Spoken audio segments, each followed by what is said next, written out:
Hello, good evening, and welcome to my YouTube live on this Saturday, the 3rd of May. It's just 8 o'clock in the evening UK time, and I'm going to be here for a couple of hours if everything goes to plan. I have never done lives at that time, so let's see what happens. But if there's a little flow happening and some people asking me questions, then I should be here for a couple of hours. And what I do, essentially, for those who don't know me, I am a therapist and coach. And I spend some time both on TikTok and YouTube doing some live to give some advice to anyone who needs some help with their mental health. If you want to know anything about psychology, human behavior, relationships, um, mindset, mindfulness, and anything to do with the mind, essentially, and how we can enhance any aspect of our lives from those places. And so just ask me anything, and I will do my best to give you some advice that are helpful and actionable. Right? I really put an emphasis on helping people. So it's not about me just talking about the things that I know. If it's not helpful, then there's not much point to it. But it's really doing my best to make a little difference as best as I can within those capacities. And so I specialize in depression, anxiety, addiction of any type and intensity, self-sabotage, anger issues, but anything also related to stress and trauma, which is pretty much everything already. And what I do normally, I'm going to do this now, is to start the live by reading some posts that I put out today on TikTok as my daily shorts. I put short videos every day, both on YouTube and TikTok. They're slightly different. There's a delay of 2 months to provide a bit of diversity. But here it goes. The first post that I put out today goes like this. The more someone knows who they are, the less they try to win every conversation. And so basically this is to highlight that people who are self-aware, people who are confident, people who are not ego-driven don't need to prove anything to anyone. And we can see that in their interactions with people. And so typically people who are always trying to win every conversation, they are very, very insecure, and they're trying to tell everyone, I'm here, I exist, I'm important, I'm not stupid. But people who know who they are, and it takes a while to get there for some of us. I mean, some of us will never get there. But for me, it was a struggle because I used to be the most insecure person that I've ever known in my whole life because of my past, because of my conditions. And now I've come to a very good place where I don't care. I have understood what people do, why they do what they do, why they interact the way they do, why we feel like that, why we react to one another, and how most of the things that are happening in the world, I don't need to get involved in. We don't need to feel that we have to intervene and share our opinion with everyone all the time. Opinions, as famously said by Clint Eastwood, are like a-holes. Everyone has got ones, and so it doesn't really matter. But if we can realize that we have a limited amount of time, energy, focus, and happiness every day to use, then we don't want to delete it and waste it away in places that are not important. Right? So that was the first post of today. The second one goes like this. When you remember them with more love than pain, you have come to terms with grieving. So this is about grieving. And we need to realize that indeed we all know about the different stages of healing. It's a journey, it's a processing that is different for everyone. But when you can remember the people that you have lost, that you love, with more love than pain, it is an indication that you have come to terms with all that you had to process through the grieving stages. So just a note, we all will face grief at some point in our life. And so I'm pretty much sure that many of you will get this. And finally, the third post that I put out today goes like this. Using common sense to belittle others is a lazy way to gaslight them. And so this is true for neurotypicals, but especially for neurodivergent. So when people are telling us it's just common sense, what they're saying really is everyone should know this. But if you don't know this, it's your fault. You are stupid, and I'm not going to even bother explain what I mean. And it's terrible because if we're neurodivergent, we don't understand how neurotypical mind works. And so for us, we will really, really believe that we are indeed stupid, and that creates so much unnecessary hurt to so many of us. And so common sense, this is what I always say, is not a thing. There's no such thing as common sense, because that would imply that there's one universal reality that abides by the rules that everyone should abide to, that functions with rules that everyone should abide to. And it's not like that. There's not one reality. There's only our interpretation of reality. And there are as many interpretations as there are people and moments. And so the realization of this is what helps us get started on our empathy journey. Is to realize that we are all different, we all have a different experience of reality, and there's no such thing as one right or wrong, one true or false. That's it. So now, let me see, there's one message. Let's read this. Hello, Kay, Stephen. Hi, can you explain echolalia and its meaning in sibling relationships? Okay, so I'm not sure about the sibling relationships, but echolalia is the condition that gets us to repeat the sound of what we hear. So typically people who are neurodivergent, many of us have this. And so, for instance, some people that I know, it's so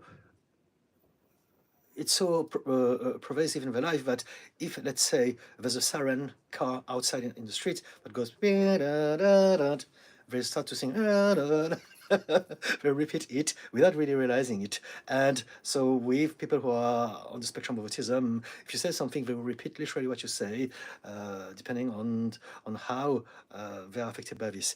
So this is pretty much all that I know about that condition. If you want to ask me specific questions about it, we can explore this, but I'm not sure what else to say about it. Let me see. You know what? I'm going to Google it and see if things that I read can inspire me to talk about it a bit longer. Echolalia is the repetition of words, phrases, or sounds, often echoing what another person has said. So there you go.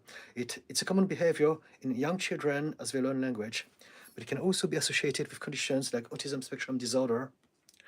Echolalia can be immediate repeating right after hearing the phrase, or delayed repeating after the delay. Okay, so there you go. So is it something that is causing problems in your life? Do you want to tell us more about it, perhaps? So I have an idea of which angle you come from, because when I talk about things, I need a context. Otherwise, I just go on Google and we read what they say, and we have an idea, a general idea of what it is. So yes, let me think. I don't think. Yep, I have nothing else to add about this, I'm afraid.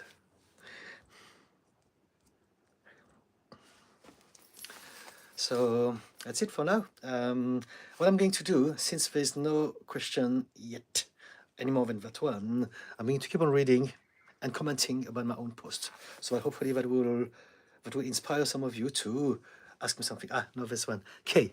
Okay, let's do this. Kay, Stephen, thank you. I have an adopted brother with BPD who I copied as a younger sibling. Okay, so when you have echolalia, you're just copying the sound. You're not copying the person's condition. You're not copying the person's personality, right? And so I have BPD myself, so we can talk about this if you want. But let me read it again to make sure that I haven't missed anything. I have an adopted brother with BPD who I copied as a younger sibling. So what you copied out of him, I don't think that you would copy his condition, because this is something that is inherent to a person. And also, it takes a lot to understand borderline personality disorder. What we see from the outside is very different from how it is experienced from the inside. So we can talk about this if you want. Do you believe that you have some conditions? Do you believe that maybe you wanting to copy your sibling may have somehow affected yourself, as in your personality, or get you to have some conditions?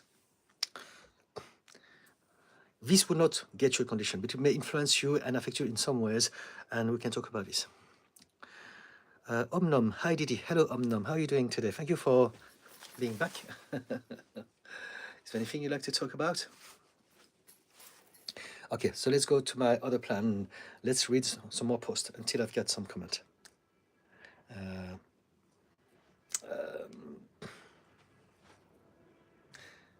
Okay, you know what? There's a post.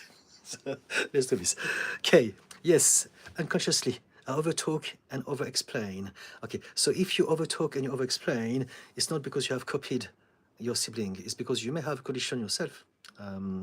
And so people who overtalk and over-explain, they can be on the spectrum also of ADHD, or they may have some unhealed trauma, emotional wound. It can be all sort of different things, but it's not because of the influence of your brother. Right? If your brother has BPD also, he was adopted. So I don't know, maybe he had, I mean, BPD comes out when you are of a certain age anyway, it's not when you're a child. Because as a child, you are still developing your personality. So you don't have a personality disorder just yet, you're still developing it. And so what I see is that very often people with BPD, they have some comorbidities like me. And that could be an extension and an extrapolation of some existing conditions. So maybe your brother may have ADHD or CPTSD, and that has developed over time as also BPD. And so whatever happens to your brother, uh, if it was before he was adopted, then it wouldn't affect you. But if you were in a household where you shared the same sort of maybe issues that your brother has been through, then you would also adapt to your environment and somehow develop some conditions like potentially ADHD. Right? And so ADHD is not just development environmental. There's an element of nature and nurture. They both work together. But if we have a propensity for ADHD, our environment is going to aggravate it and amplify it big time. And so, do you believe that did you have a happy childhood, or did you have some neglect, some problems, some tension, some stress, some pressure when you're younger too? Okay, Stephen, thank you. Lynn, good evening, Didi. I hope that you had a good day. I did have a good day, indeed. Thank you so much, Lynn. How about you? Okay, I was labeled as Mr. as a child, schizophrenic as teenager, and BPD was adult, adopted mother, and ACOA. I don't know what it means, an ACOA. I think you've misspelled it, unless it means something that I don't know. ACOA. Oh, it is something that I didn't know. Adult children of alcoholic and dysfunctional families. All right, okay. So in that case, if you had any thing to do with echolalia or other stuff, it's not because of your brother, it's because of your ACOA status.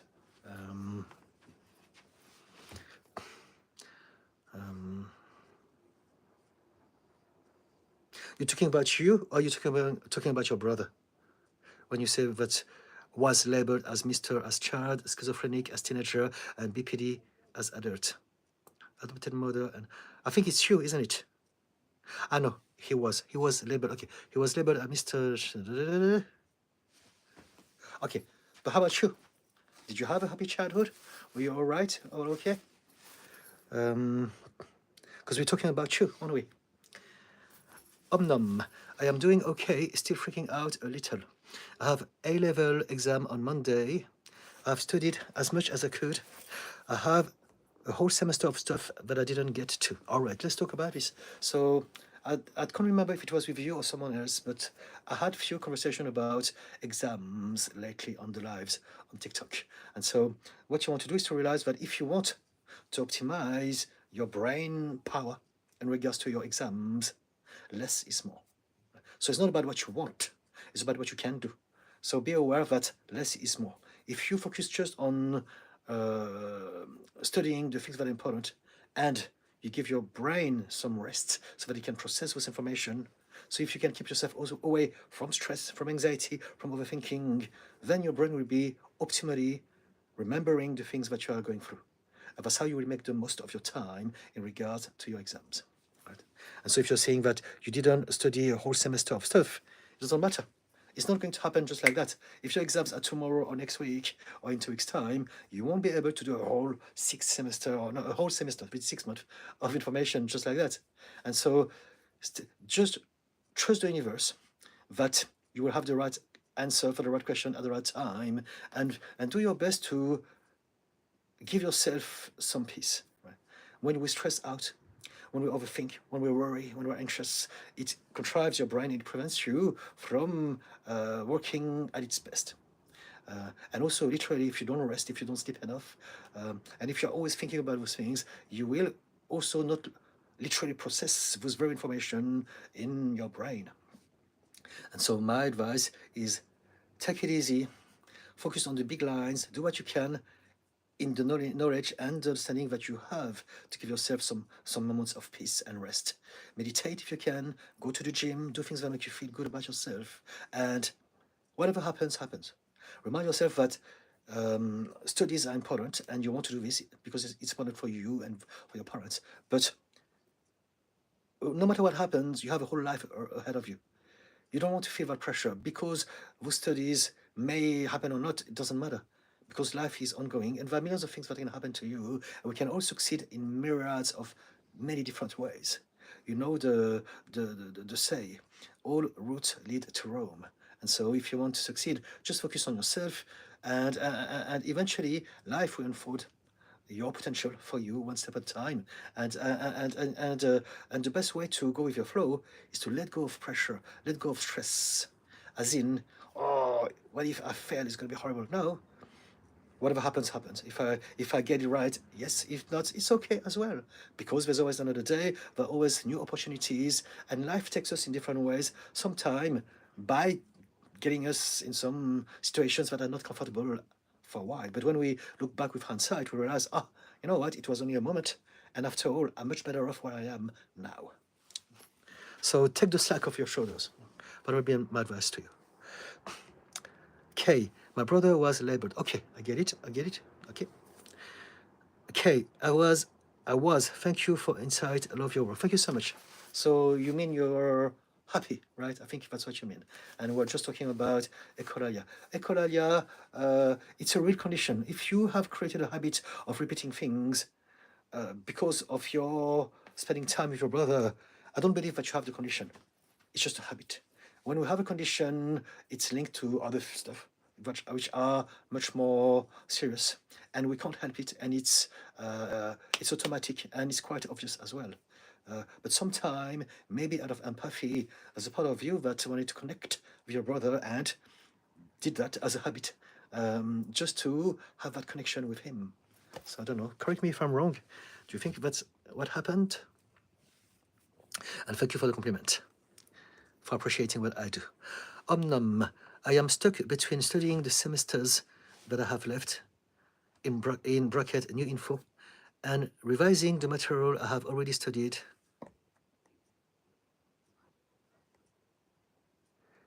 Because I am afraid of forgetting the stuff I already studied. So there you go. We talked about it. I talked about it just now.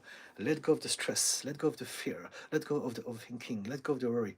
Because this is precisely what is minimizing all of your efforts, all the time that you have invested studying. It's preventing for your brain to remember those things. It's preventing your brain to put things in different orders so that when you need it, you can retrieve those informations. This is what people don't realize. One of the most problematic thing that inflames all of our problems inside of us is stress. So if we can keep stress at bay, and by stress it involves anxiety and overthinking and worries, then we are functioning better as a whole, including how you want to use your brain for your memory and for your studies. Omnom, I only have 1 day left. Yes, that's it. Exactly what I did. It doesn't matter. Whatever that you, also something else that you may find interesting is that whatever that you have studied, when you are relaxed, will be somewhere in your subconscious mind. Maybe it's not going to be as ready for you to use it when you need it, as if you give yourself a lot of break and processing time, but it's still somewhere in terms of, in form of perhaps flashbacks. And so when you're relaxed, you'll be able to have some random information that, related to what you want to, to know or to remember. But if you're tense, you won't be able to do this because you're in a state of survival, tunnel vision, fight, flight. So now your mind is focused on the now, right here, right now. What is happening? I'm stressed out. I'm doing my studies, and your body believes that there's a threat, a real physical threat nearby. So you're not going to think about, okay, what does that mean? Whatever that your studies are about, right? So meditate, do things that make you happy, chill, rest, relax, and do, when you are in a good state, read some stuff, randomly, or cover some big lines of what you study, and accept that this will be not only the only thing that you can do if you want to optimize your brain, but also the best thing that you can do for this. Does it help? Josiah Lawrence. Hello, Josiah. Message retracted. Okay. Nom. I don't have TikTok, but I did talk about my exams on your last YouTube live. Reason Oswald asked. Okay, thank you for reminding me of the name and remembering as well. Josiah Lawrence, how should one deal with a highly controlling sibling who interprets any difference of opinion as a personal attack or position and who persistently advances her own self-serving agenda in the family? Okay, so what we want to do is to address how you feel about it, most importantly. Whatever your sibling does is what your sibling does. And everyone will have a different way to deal with that. So you have your own way, your parents, your siblings, your cousins, your other people who are involved in your life, we have to do that in a different way. What matters is how you feel about it, why it's affecting you, and what is the best option for you. All right. And so let's talk about this. Let me read it one more time. How should one deal with a highly controlling sibling who interprets any difference of opinion as a personal attack or opposition and who persistently advances her own self-serving agenda in the family? Let's address the first bit. We want to first understand why she is like that. And so, high controlling sibling who interprets any difference. So basically, she reacts and she takes things personally, right? So when people do this, it's because they feel threatened. So they have been somehow traumatized or neglected to the point of feeling unsafe. And so they have created systems where they're going to always express themselves and defend themselves and protect themselves against everyone. So it means that your sibling is hurt. That's the first thing that you want to realize. Your sibling is just a human being, just like you, just like me, just like anyone. And we don't do things out of any reasons than because of our environment. We have a start in life, we have some genetics, and then we have an upbringing, and then we have an environment that keeps on influencing us every day out of our life. And so whatever that we do, whatever that we are, whichever way we react, is no more nor less than a continuation of whatever happened to us. And by this, I mean we don't want to judge a person as she is stupid, she's evil, she's nasty, she's weird. She is what she is because of whatever happened to us, because of whichever way she has interpreted the events in her life up to this point. It's the same with you and it's the same with me. And so by doing this, already we're removing the element of judging. She's wrong, she's evil, she's weird. She's just behaving in the only way she believes she should behave in order to be safe, in order to be seen, in order to be accepted, in order just to be. And so there's many reasons as to why this can happen, but essentially this is it. She's hurt and she believes that the world is always going at her. And so she needs to find a system to make it, to survive, to stay safe. And so for her, the system is to react, is to have one step ahead, is to be paranoid, is to misinterpret everything, to misread people, so that she always counterattack before the harm gets too big for her to manage. And she's persistently advancing her own self-serving agenda in the family. So this is the same. So I don't know what it is that she has. I don't know how old she is. I don't know how old you are. I don't know what is happening in your family. But typically, people who do that, they do that because they're not being seen. She wants to have a better position in the family hierarchy. She wants to know that she has some power because she doesn't want to feel powerless. Because if she's powerless, she won't be able to make it as far as she's concerned here. Yeah. And so people who have, for instance, narcissistic personality disorder suffer from trauma that get them to be like that, because it's the only way they know how to survive in their own mind. Right? So basically, all of this to say that your sister hurts. Now let's talk about you. It's affecting you. So how is it affecting you? The first advice that I'd say to you, again, is do your best to look at her through the eyes of compassion and empathy, and it's not her fault. However, you don't want to be hurt by her either. Right? And so what you want to do is to create some boundaries. Number one, don't take things personally. Number two, don't try to get into fights with her. Don't try, if you're trying to prove her wrong, if you are trying to get into those heated conversations, you are essentially not only being sucked by her drama, but you're feeding her trauma furthermore. And so it's not helping anyone. So the best thing to do, if you can, and I understand that it's not possible for everyone just yet, but if you can, the best thing to do is to don't take seriously whatever she's doing. Focus on yourself, focus on your relationship with your parents and the other siblings. Think about one person at a time, and realize that we're all, it's like a little tribe in your family. I don't know how many you are, but everyone has got a different function, a different sense of self, a different purpose, and a different role within the family. And so focus on yours, and focus on your relationship with your parents and your siblings, and try to give some slack, and not to add some gas into the fire as far as that sibling is concerned. I hope it makes sense. But don't try to change her. Don't try to alienate her. Don't try to antagonize her, because she will react the way she's always done. Protection, defensiveness, counterattack, and it's going to make things worse. And so, if you can, the first thing to do is to create a space between you and her, and focus on the people with whom you want to develop connection with, which is the other members of your family. And then next, if you can have empathy for her, you may be able to actually talk to her in a way that is not threatening to her, and she will listen to you instead of reacting to you and defending against you. Right? We are all made of energy, so the way that we speak to people is felt by everyone. So if you come from a place of what's wrong with you? Why are you always doing this? You are trying to be to be the center of interest all the time. Then they will feel your resentment, and they will react to it. Right? It is the program.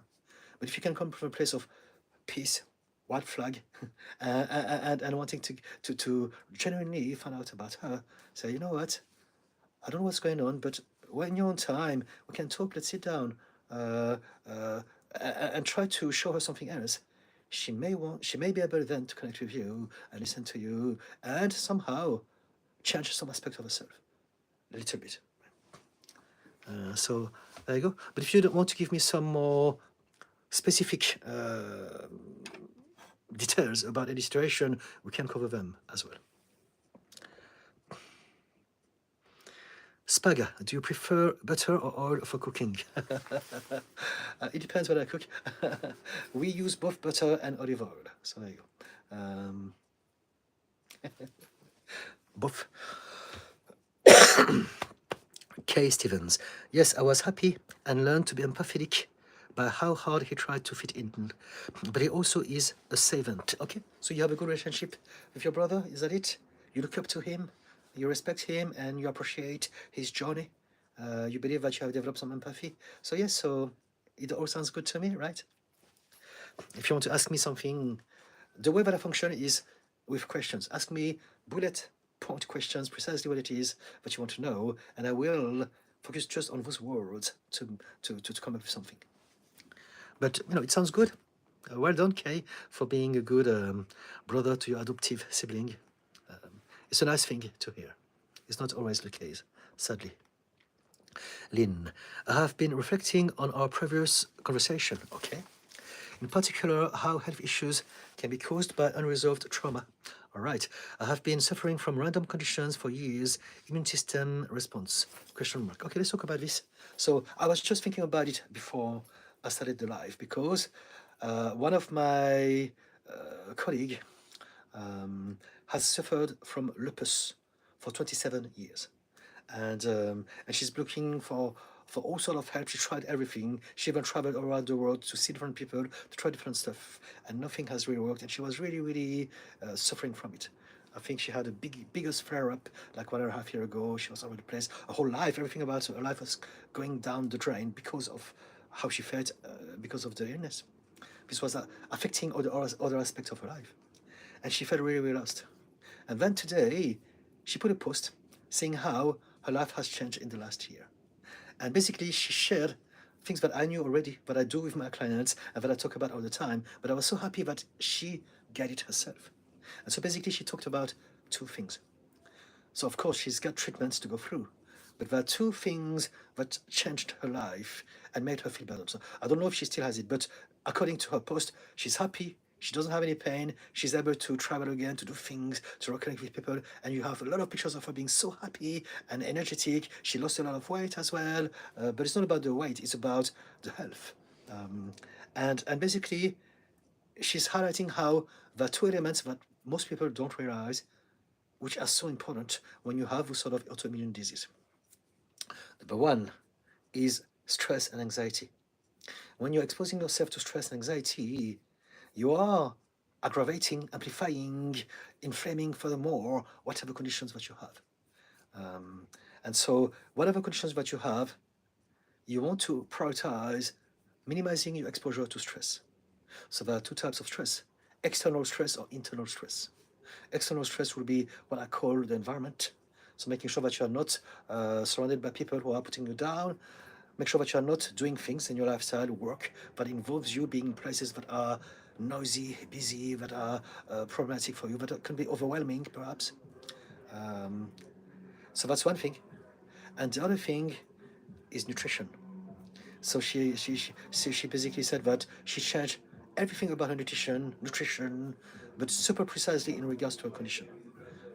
So that includes, so the main thing is about looking after gut microbiome health.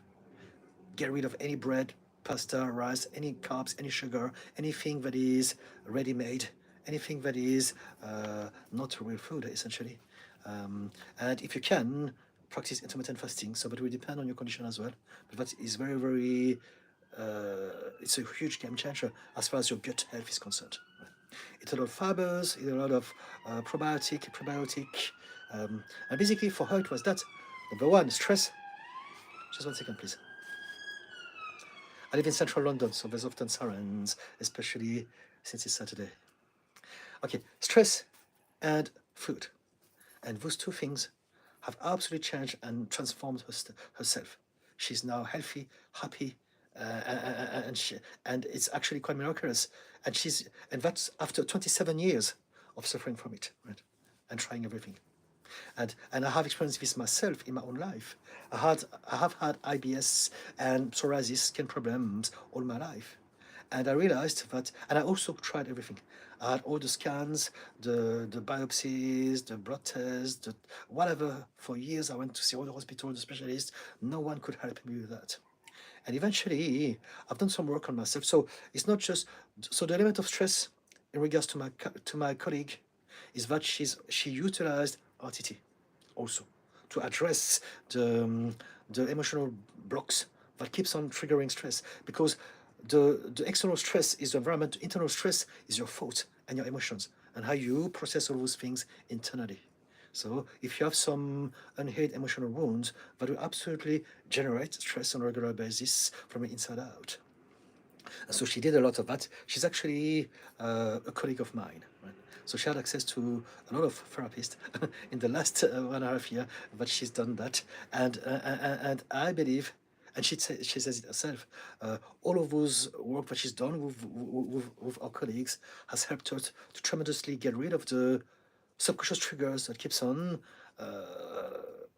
triggering stress in her body, therefore worsening her immune system response to her condition.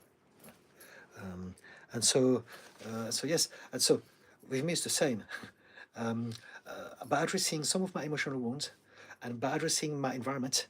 So basically, when I was going to the office, see there, I was always suffering from this and that. And so I addressed a lot of this. I changed my environment, and I did some work inside in regards to those blocks.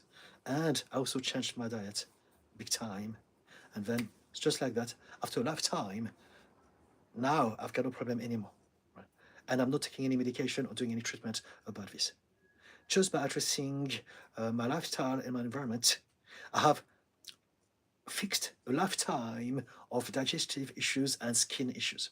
It was very, very bad. So the digestive issues, I was constantly having leaky gut and constantly bloated and having diarrhea. Basically, I had liquid poo the whole of my life, non-stop, not a single day without it. And now, for the last few years, everything is working very well, and I'm so glad. It's so amazing for me that every time that I come out of the toilet, I always go and see my husband and tell him I had a fantastic poo. Ah, hallelujah! And he's like, "All right, it's fantastic, happy for you." But for me, it's a huge deal because my whole life I didn't have this, and my skin is the same. I used to, because the skin is related to your digestion. I used to scratch myself so much all my life that I was bleeding. Had some, how do you say, some scabs, and I would scratch my scabs in my armpit, in my back, around my groin, in my legs, and I would be covered with scars, and it would be so intense that I would take some utensil to scratch myself, some metal stuff to, and it was driving me mad. And there'll be blood inside of my t-shirts because of this for all of my life, and now all good, just by addressing stress, internal and external stress. So address your emotional wounds, address your environment, keep away from toxins and toxic people, and also lifestyle.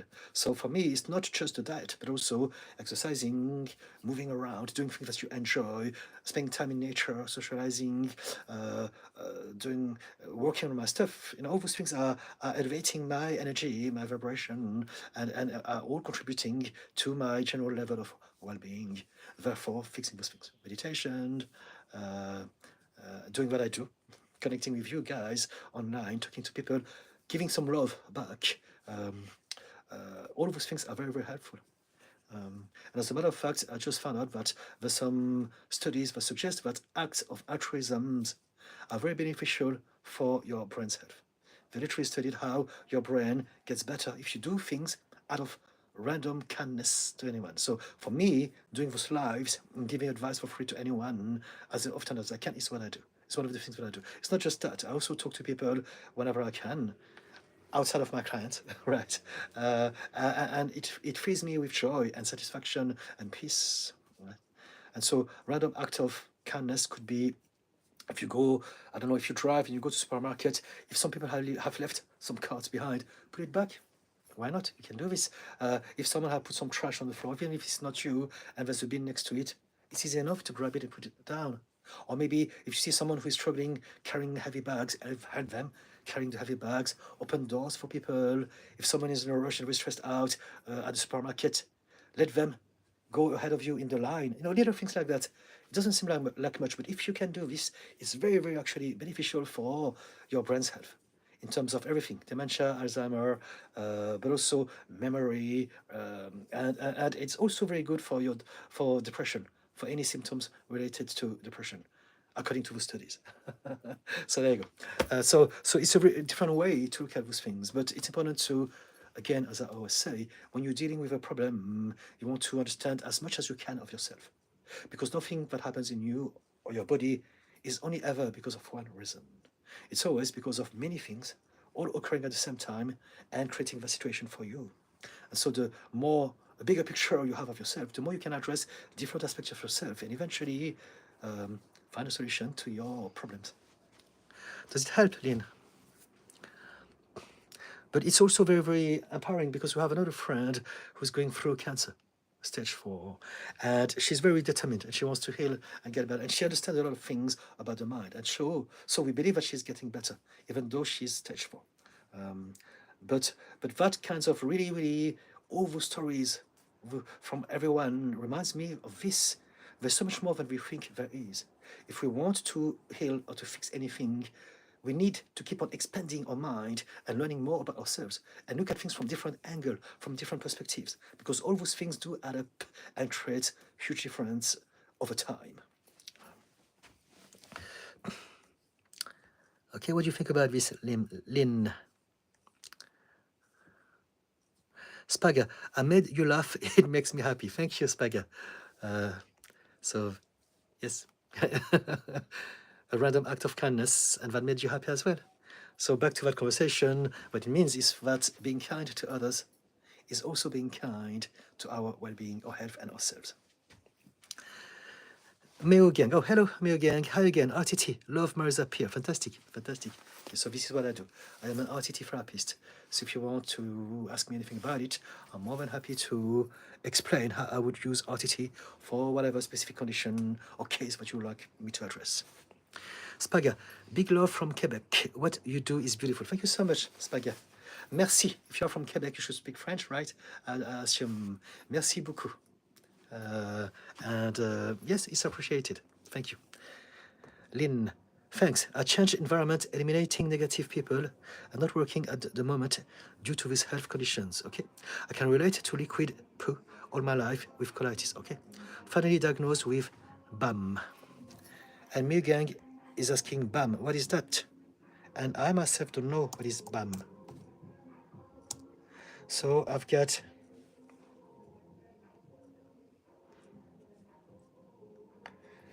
bile acid malabsorption. Okay, so it's a technical term for a specific condition to do with diarrhea, persistent diarrhea, and related issues that can be disruptive, yeah, to digestion. Okay, I get it. So there you go. Meo Gang, what is BAM? BAM is occurs when bile acids produced by the liver to help digest fats are not properly reabsorbed in the intestines. This leads to excess bile acids in the colon, causing diarrhea and other gastrointestinal issues. It can be a primary condition or result from other gastrointestinal disease or surgeries. So basically chronic diarrhea, which really, really sucks. It's a real problem. I had leaky gut all my life. So the stress was getting me to have some sort of brown liquid coming out of my bum at any time. And now it's fixed, thankfully. Oh, gosh. But that was really a problem. And that was always due to the stress, the environment, the food, the lifestyle, and all of those things all together. And also the emotional ones. So basically, the stress was caused by my insecurity when I was outside, my social anxiety, if you wish.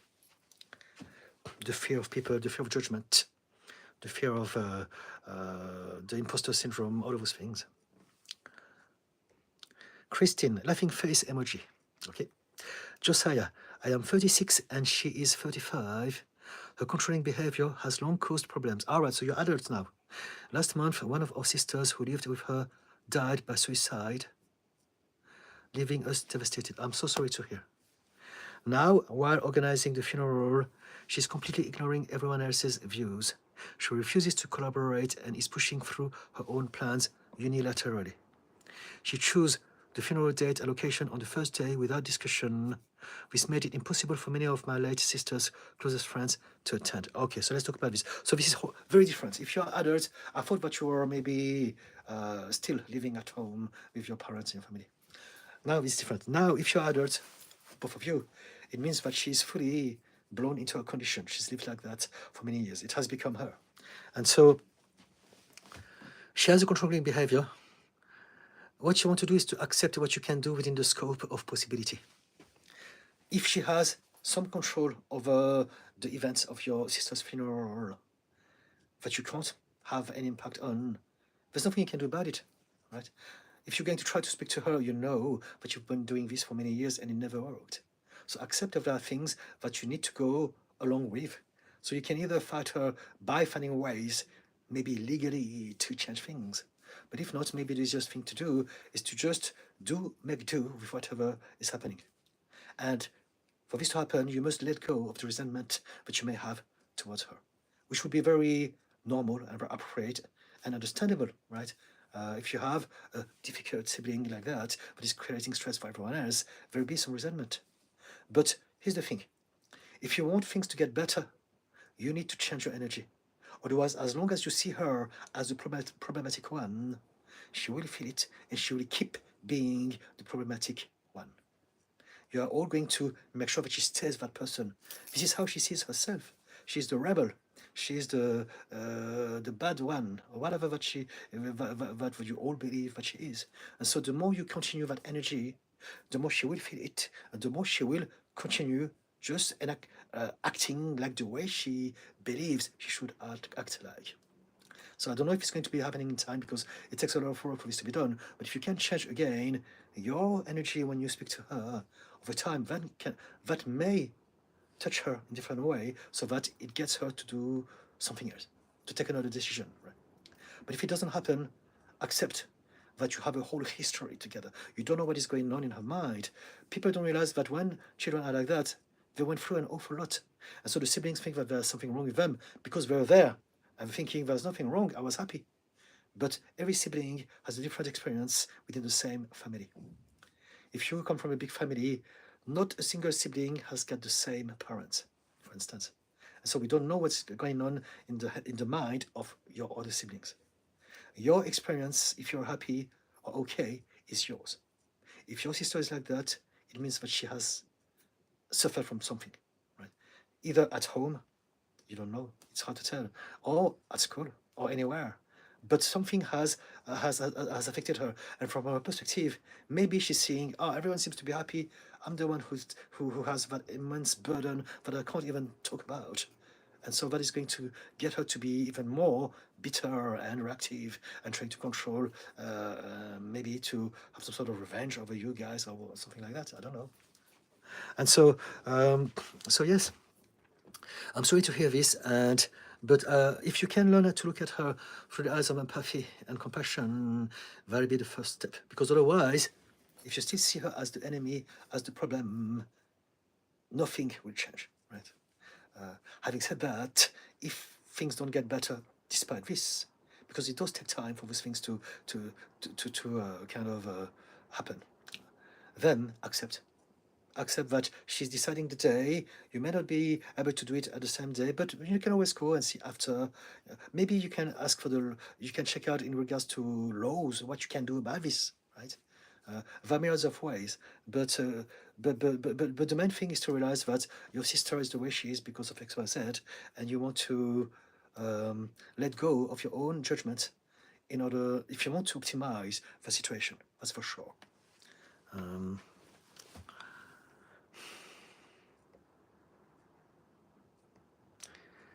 And I'm sorry to hear that your sister who lived with her died by suicide, because I can imagine, I don't know what can happen, but again, hurt is passed on in many different ways. So if someone that is completely controlling with someone else,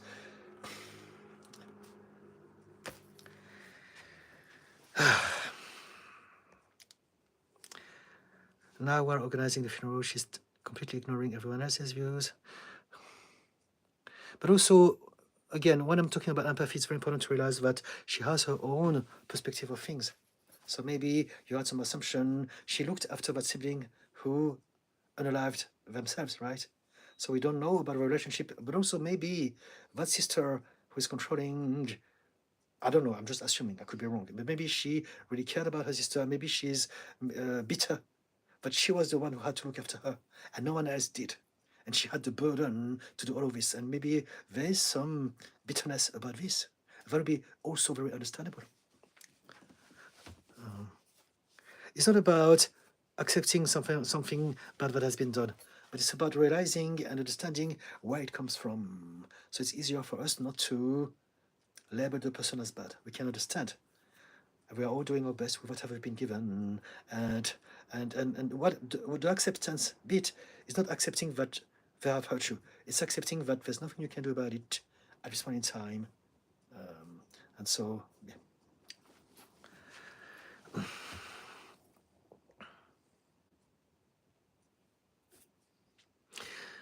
What do you think about what I said, Josiah? Lynn, and treatment is life-changing. And then doctors found another hormone secreting tumor. doing intermittent fasting and researching lots. I am a positive person and know there's worse in the world. Okay, fantastic. Well done, William. So here's the thing. You want to spend your life, you're on a mission to get better. It will take the time that it takes. It will require the effort, the focus, the persistence that is required. But as long as you have the right mindset, you will get better. I have many other conditions myself. I talked about my skin and my digestion, but because of my trauma, I've got a lot of things. And I have also some joint issues, some things that have plagued me with my knees, with my elbows, with my lower back. And it's the same thing. All my life, I've been thinking, I need to find a way, I will find a way. And I have just lately sorted another problem of mine that is joint related after a lifetime of wondering what was wrong with that. But it took me that time, and there's some more for me to learn about myself. But if you are obsessed with wanting to get better, you will get more and more information, and eventually your life will always get better and better as a result of this. What matters is not what is happening to you. What matters is the mindset that you have about it. So as long as you want to get better, that's it. You're on that journey, and it's okay. And you seem to be quite positive about it when you say that you know that there's worse in the world. So good on you, Lynn. Good on you. I believe in you, and I believe that you will get better, no matter how long it takes. Om that is sweet. I appreciate that. The world would be a way nicer place if more people went about kindness the way you do. So we can all do this. It's not just me, but we can all do this. As I said, we can smile to strangers in the street. Just that, right? So you don't want to come across like a psycho. but genuinely see the beauty in them, see the humanity behind whatever they may come across like. And when you do that, you'll be surprised. Sometimes people will look a bit scary or a bit weird. We don't like whatever we see. But if we are smiling to them, they will get a different energy. And they will smile back, and then suddenly you can see someone else. Because now you're going to see the person. You're going to see the essence of that person, as opposed to the superficiality of it, what we, the face, the body language, all those things, they are superficial. There's so much more to this than that. So we need to essentially give people a chance to show us their kindness, their beauty, their good heart. Sometimes it doesn't happen, but I believe that more often than not, if you give people a chance, you'll be surprised. We all live in fear because of XYZ, because of the society that we live in, times are hard, because of our bringing, the limiting belief that we carry from our parents and society. And so we all live in a state of fear more often than not. We're protective, we're worried. But because of that, we come across as hostile. All of us. And so if we can smile, be kind, be cheered, slow down, give people a chance, then we may actually allow them to show us and to reveal their goodness.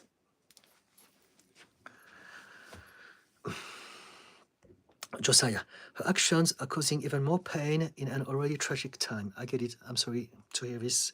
Yes, she has childhood trauma, but how should we deal with her? So this is how you deal with that.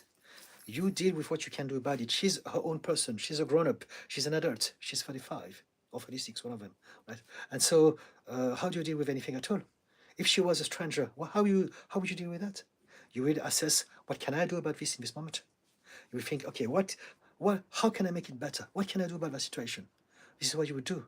And then you gather some information, and then you take the actions, and then you accept that this is all that you can do about this at this point in time.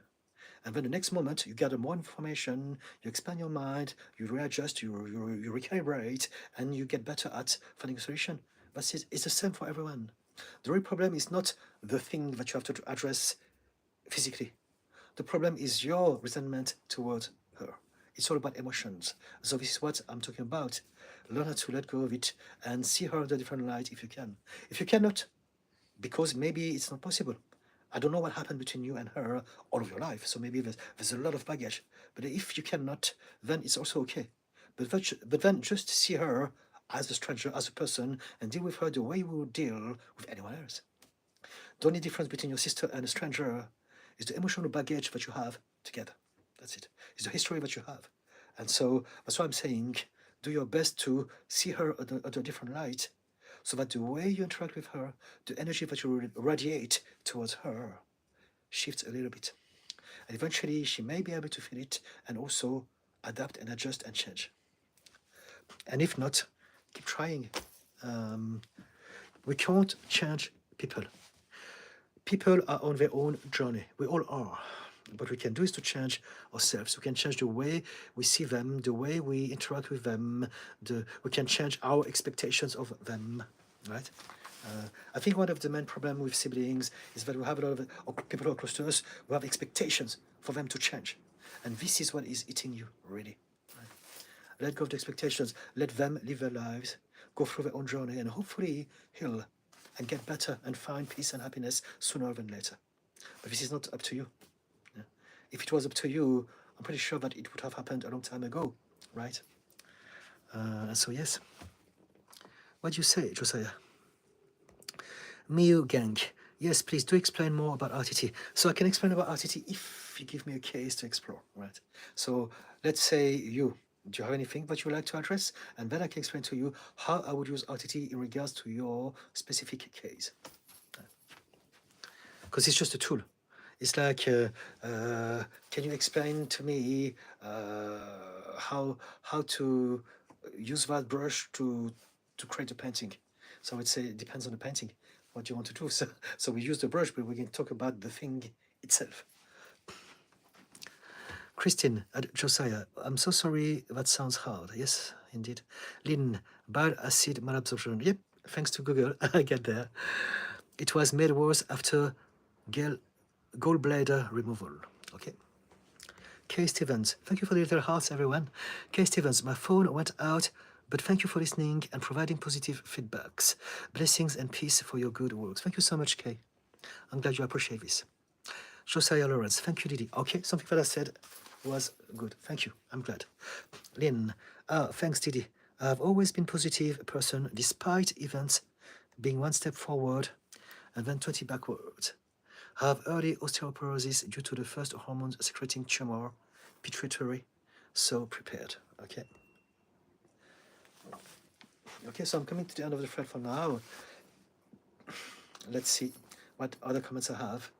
So far, has anything that I said hit the mark for any of you? And in regards to Omnum, RTT basically is investigating people's subconscious mind when they're in a state of hypnosis as to what are the beliefs that are creating problems in their life now and how we're going to upgrade those beliefs. So beliefs are subconscious, they're emotional, and they're the filters that we use to navigate through the world.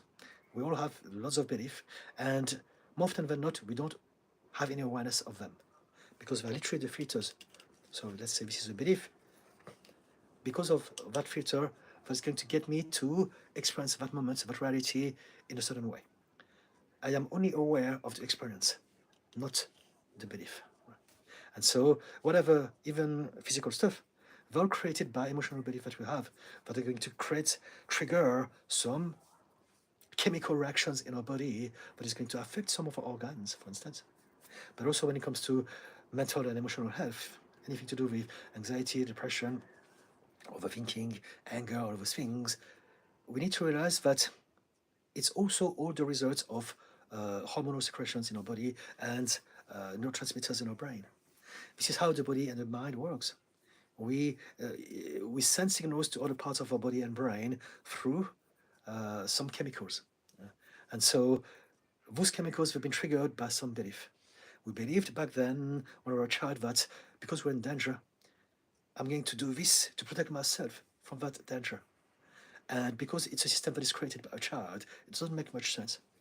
And as we are not fixing it as we grow up, it develops into all sorts of conditions and problems. Right? And so anyone who's got mental and emotional and physical problems, by physical problems, I mean chronic problems, like not a fracture, but something that is chronic, it is always connected to some emotional imbalances because this is literally what triggers any reactions in our body and in our mind and in our life. So with RTT, we go back to the places where we have created this belief and we change it so that the body doesn't need to do this. We don't need to have anxiety, for instance, anymore to protect us because this is what anxiety does is there to protect us, to remind us that something bad has happened and it's going to happen again. That's it. But if I can somehow fix that part of my body and tell him my inner self, I don't need that protection anymore, because now I have my intelligence, I have my imagination, my understanding of the world. I've got my knowledge, my wisdom, my experience. I've got the resources and the freedom that I didn't have as a child. And so if I'm going to face the same problem again, now I can deal with it with that and fix it. I don't need anxiety to remind me that there's something bad coming anymore. And so now the mind is going to change. It's going to think, okay, it's okay.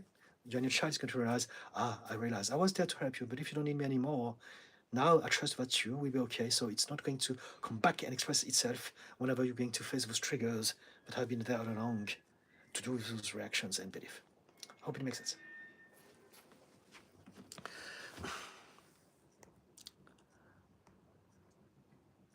Thick Ocean. I do have hard time to forgive people. How can I overcome that? Okay, so forgiveness is a very important topic. So forgiveness is not something that you do. Forgiveness is the result, the byproduct of you having healed and come to a place where you are able to let go of the resentment. So basically, you don't want to force yourself to forgive someone. It's not possible. If you do that, you will forgive them at that level, but not at that level.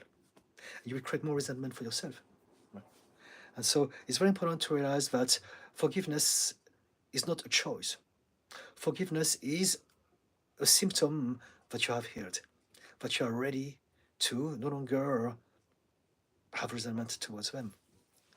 And the reason why we have resentment towards people who have hurt us is because at a subconscious level, we still have fear that they may still hurt us again. Once you create a coping mechanism, once you understand where they come from, and you have a coping mechanism, then you don't need to have fear anymore. You understand that this happened. If it happens again, I will create my boundaries, I can fix it, I'm safe. And so now you're in a position then to naturally forgive them because you don't have any resentment left, as you have no longer any fear left either. Hope it makes sense. But what you want to do is to make sure that you don't listen to the self-righteous people who are telling you must forgive. They're just projecting their own people-pleasing thing. Right? If you don't feel like forgiving, don't. Some people may never be able to forgive. If you've been abused very badly and you're still in a state of trauma, some people just don't do this because they can't, because they're still traumatized. And so address, if it's very, very bad, do some self-work, some self-introspection work, meditation, seek professional help through therapy perhaps, if that's something that you consider. That can help you with that. But if it's not something very specific and heavy, if it's just a general thing, maybe just go along with your life and focus on your general well-being and keeping stress at bay and finding purpose in your life. Focus on the things that you want to focus on. Joy, happiness, love, connection with people, purpose. And then eventually it will be easier for you to shift your state and to no longer live in a state of fear. People who find it difficult to forgive live in a state of fear. So the inability to forgive is a way to protect yourself. There are good people, there are bad people. We know which are which, and because I have a system, I feel safer in this world now. But if you can operate from a place of empathy and compassion, you can understand that people are people. And as long as I utilize my rational intelligence to see people so that I can create boundaries and stay safe, then I have no problem with anyone. I don't need fear anymore. I don't need resentment either. Does it make sense, Thick Ocean? Do you want to tell me more specifically about your situation in regards to forgiveness? Because again, every situation is different. I am literally answering you based on a handful of words that you have put there on my screen. So if there's more to this, do share, please, and I'll be happy to explore in further depth. Josiah, guys, please hit the like button and smash the heart reaction 10 times to show Didi some love. Thank you so much, Josiah. Lee Melbourne, thank you for your gentle wisdom. Thank you so much. I'm glad you like it. Ellie, do you have an idea why I am unhappy? Even if I reach my personal and professional goals, feel better than ever, and my life is going in all the directions I wished for? Question mark. My body is racing badly too at the moment. Okay, so the way that I see it, just based on what you said, is because the goals that you have smashed were not your goals. Very often we have dreams, expectations, and goals borrowed from our parents. We do things because they made us believe that this is what we must be doing, but maybe it's not really your thing, right? And we've been so conditioned to do this, so it may be the parents, or it may be society. Right? Society is going to give you a bucket list of boxes to tick, the things I must do before I'm a certain age, things that I must have in order to be successful and happy. This is your recipe to success and happiness. You must do those things. You must have that thing. You must demonstrate those things. You must have status and fame and success. Otherwise, you can't be happy. And so we go into that rat race and we try to do all of those things. But if it was not for us, if it's not something that we really want, it means nothing. And so there could be that. I believe that a lot of our problems comes from belief that are limiting that we borrow from our parents or society, or both. And then they're basically telling us, if you want to be happy, you must do this and be there. And so we do everything to have that thing and be there. But here's the insidious thing. Once we're there, and if we're still unhappy, now we have nowhere left to go. Because we have done all the things that we're meant to do in order to be happy, and yet it's still not working. And so to me, it means that those goals are not yours. If you can find out what is really your purpose, your thing that excites you, that actually would fix it, right? And it doesn't have to be necessarily looking like anything that you have been told up to this point, right? We do have a purpose, we do have a power, we do have some natural ability for something. And this is what you want to find out what it is. We do have something that excites us naturally, that stimulates us positively, just like that.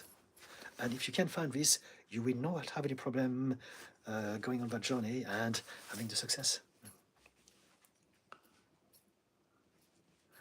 And also, it could be so many things, but also maybe there's a part of you that believes that you want to impress your parents. And so, yeah, it's all related to the same things, really. It's all the same thing.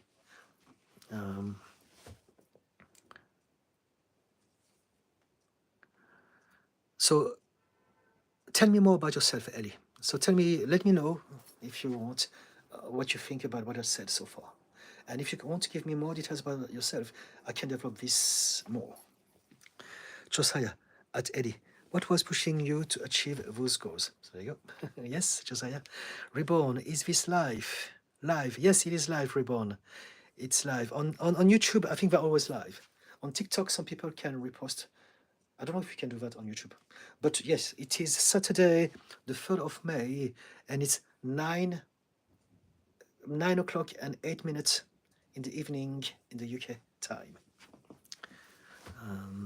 So yes, Reborn, how are you doing today? Thank you for popping in. Thick Ocean, thank you. I think it need to book session. Okay, sure. If you want to work with me, I offer free discovery calls. All you got to do is to go on my website. There are links on my profile on YouTube, and also on all my videos. You can copy and paste the link. And basically, it's half an hour of chit chat just to find out if we can work together or not. And that applies for everyone. Thank you for the inquiry. Josiah, at Reborn, yes, this is live.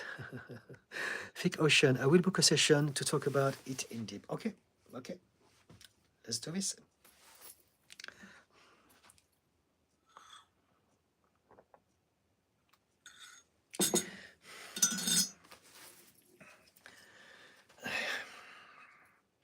That's it for now. I'm just waiting for the next comments. Again, I'm like a bicycle. If I don't have momentum, I follow on each other on either side. Ellie, thank you. This is so interesting. I don't want to do what everyone, in brackets, since I'm a child, says I am good at. and where I seem to be gifted. I try to avoid this with everything that I have. Okay. Maybe you suffer from depression, and so very often we have a depression, as in we have disconnected from something very important to us, and we're going to focus all of our effort on a project to distract us away from the depression itself. However, if you achieve what you want, then now you are back to that place of immobility, stagnancy, of stagnancy. I don't know if it's a word. Stillness. And then in that place of stillness, you'll be facing your depression again.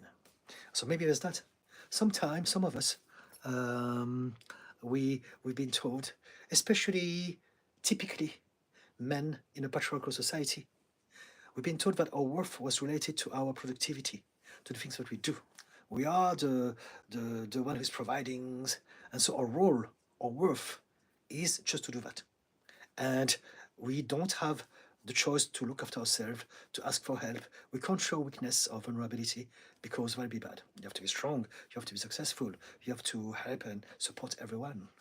And so many of us, so it's everyone, but typically men in a patriarchal society, because of the rules and the system itself, the men will repress their emotions and they will just be like machines, productivity machine, and all their worth will be attached to this, and they will believe that at a subconscious level they can only be loved if they do those things. So that it creates a lot of problems over time for them and everyone else around them. But yes, there could be that as well. Many of us, we believe that our only worth is to produce, do stuff. And so if you have been very good at that, but you've come to terms with a project, now where else do you have to go? You need to get back at it. Maybe you need to another project. But if you don't deal with the depression that started this, then it's endless. It's going to be like the story, I think it's called Charybdis and Scylla, the Greek mythology. The person push a boulder up a hill, and there's always another one that comes back, and it's endless.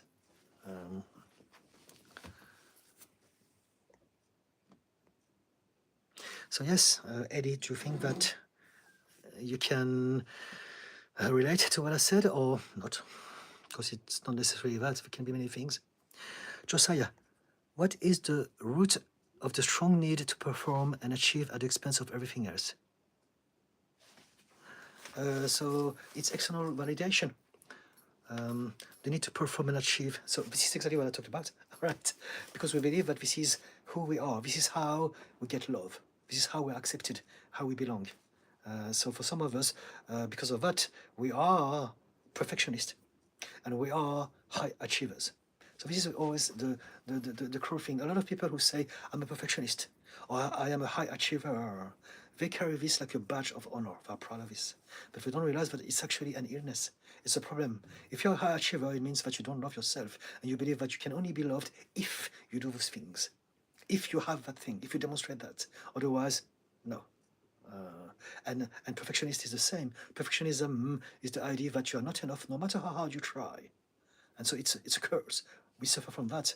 And a lot of people, indeed, will be obsessed with performing and achieving at the expense of everything else because it's only one thing that makes sense to them in their lives. If it's the only thing that they know, it's the only system they've been given.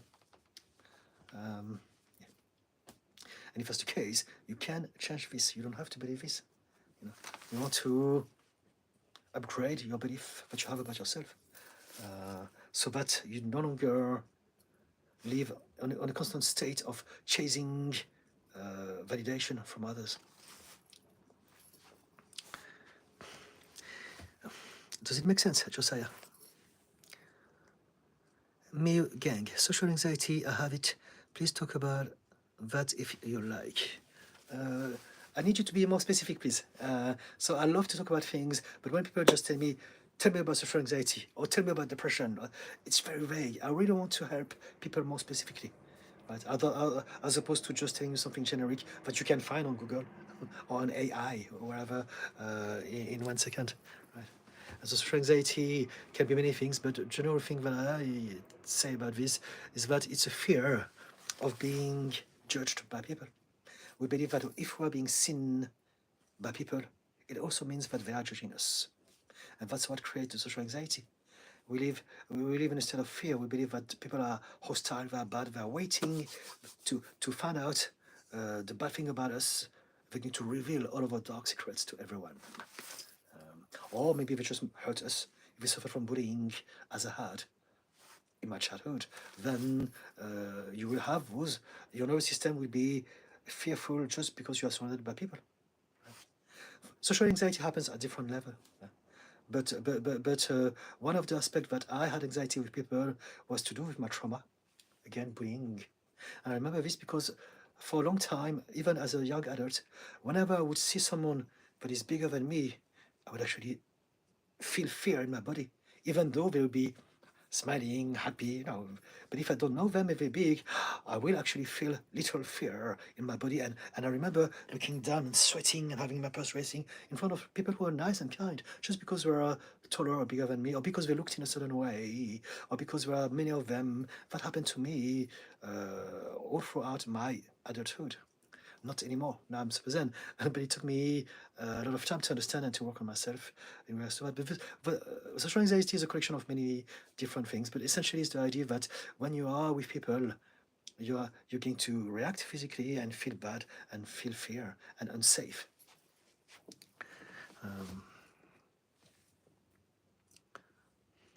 But obviously, it's got a lot of different depth. And so it's different for everyone. And it's not just one thing. So, yeah. Do you want to talk about this? Again, do you want to talk about how you experience social anxiety? Maybe? And I can elaborate on this. Eddie, yes, I use work to distract and then I feel empty again. Thank you. All right, okay. So in that case, you may want to address whether or not you may have some depression. Depression is a disconnection from one or more fundamental aspects of your human experience. So we can be disconnected from our body, our feelings, our emotions. We can be disconnected from our tribe, our family, people, belonging. We can be disconnected from our purpose. We can be disconnected from nature. We can be disconnected from feeling good. We can be disconnected from our dreams. There's so many things we can be disconnected from. And all those things are very important. And if we are, then the depression is there to precisely tell us there's something that you need to reconnect to. That's what depression is there for. And there lies the solution of your problem. If you can find out what it is that you have disconnected from, then reconnect to it, and that will fix your depression. Now, of course, we are all vastly intricate and complex, and so there's a lot of more things that comes into play. But what are the big lines? If you can really find out the origin as to why you feel that there's something lacking in your life, then reconnect to that thing, right? As opposed to using distractions or addictions to keep your mind away from that feeling that is constantly lingering in your body. And so overworking typically is distracting yourself from that feeling of unease that is constantly there. Some people use different type of addictions for the same reason. Reborn. Worries of scarcity come up to my mind, especially when running a restaurant. I am often worried that some dishes are in shortage. Is that a worry that is normal? Okay, so you run a restaurant. Okay, we can talk about this. I grew up in a restaurant. My parents had restaurants. So for a long time in my life, I worked in a restaurant all over the place. Worries of scarcity. So if you have some scarcity worries, that'll be because of the belief that you have about yourself in regards to money. And those are the beliefs that you would have borrowed from your parents, right? It's like me. I suffered from scarcity mindset for a long, long time because I had a terrible relationship with money, because of my parents, because of my experiences, because of all of those things altogether. And so address this by realizing that the fears that you have when it comes to money are borrowed from your parents. See your parents, and when you realize, I'm like that because they used to behave like that, because they used to say that, because that's how they dealt with situations in regards to money, and so I'm going to do it the same as they did.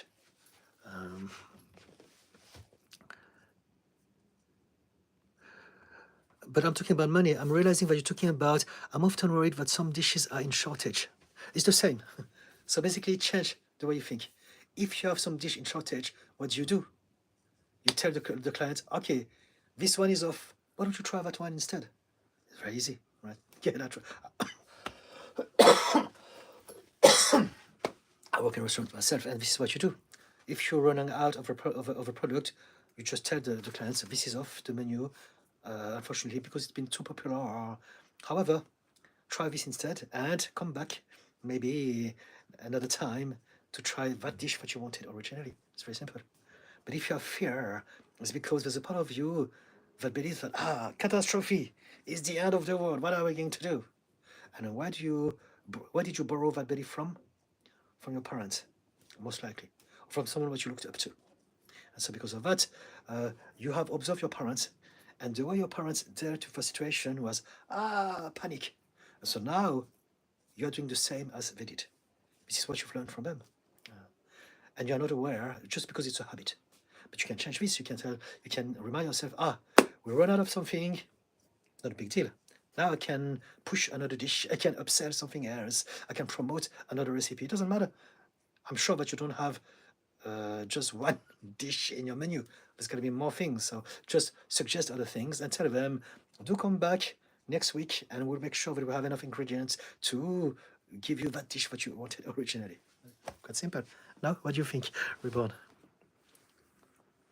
But the important point is to realize that all of our fears are borrowed from our parents. There's not a single fear. I mean, we are born with only 3 fears. The fear of falling, the fear of loud noise, and the fear of abandonment. That's it. All the other fears are all borrowed from our environment and upbringing, mainly from our parents. So for instance, if you, if you live in the UK, for instance, and in the UK there are no spiders that are dangerous. However, if you're a child and you watch a cartoon and the spider is scary, now you're going to download, spiders are scary. And because of that, you're going to be scared of spiders all your life. Even though in the UK, it's not like Thailand or Australia. They are never going to harm you. They're harmless. Daddy long legs. No problem with that. But that moment can have an impact because we are downloading a fear belief from something. So if we are looking, Peppa Pig, and Peppa Pig doesn't like the spiders, Peppa Pig is going to teach us that spiders are bad. But also it could be as simple as, let's say, if we're watching television, and one of our parents is reacting to a spider in a movie that is in the television. The parents go, I hate spiders. So now, because of the parents saying that, we're going to create the association, spiders equals bad. I must react with fear, just like mom or dad are reacting. And now, out of nowhere, out of thin air, we have created a fear belief that is going to affect the way we feel every time we see a spider. And so your scarcity fears, whatever to do with money or the dishes, specifically as you mentioned, are all to do with your parents. And when you know that those beliefs are not yours, it's easier to let go of them because they're not even yours in the first place. Reborn, a perfectionist can be good for certain tasks. No. So I understand what you mean. What I'm talking about, listen, let me take it away. You're right. Being perfectionist it's just a word, so it depends on the context, right? So if you're a perfectionist in something, it means that you are very, very focused. So in that aspect, it's okay. What I'm talking is about people who have a personality that is perfectionist. And in that case, it's not good because those people are obsessed with being perfect, and that eats them from the inside. From the inside. So in that frame of context, it's not good. But that's not what you say. When we use perfectionist, just in a colloquial way, I can see how, yes, some people who are perfectionist can be better than others because they have more attention to details and they're going to do it longer to make sure that it's better. But this is not what I'm talking about. I'm talking about perfectionism as a trait of personality and character. If someone is a perfectionist because they have a need for perfectionism, then it's an illness that will not only affect them, but also the people in their lives.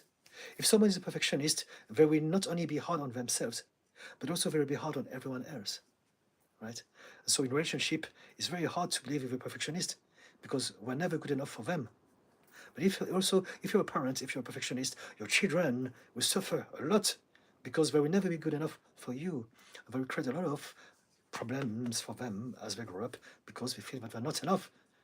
They're not enough to please and satisfy that perfectionist parent. So yeah, that's what I meant. I hope you understand. Do you, Reborn? Mary Gang, I feel self-conscious about my looks. Okay. So tell me more about this. Are there patterns?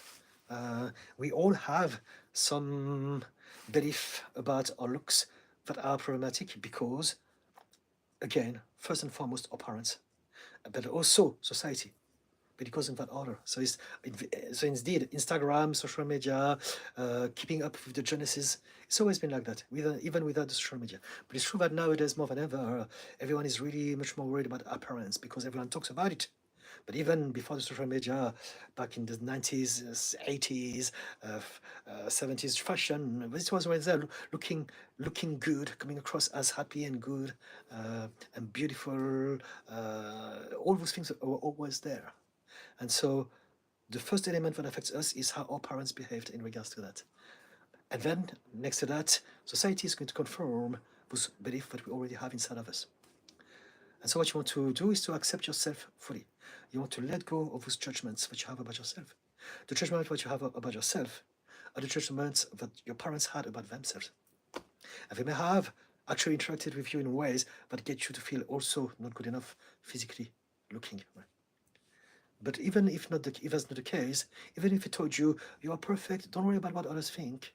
If they behaved in ways that showed their own insecurities, you would have observed it, you would have seen it, and what you observe from your parents is much more powerful than whatever they will ever say to you.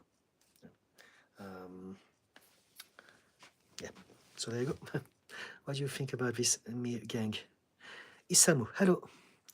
Ellie, I will look into my belief around work and success and the questions about what my purpose is.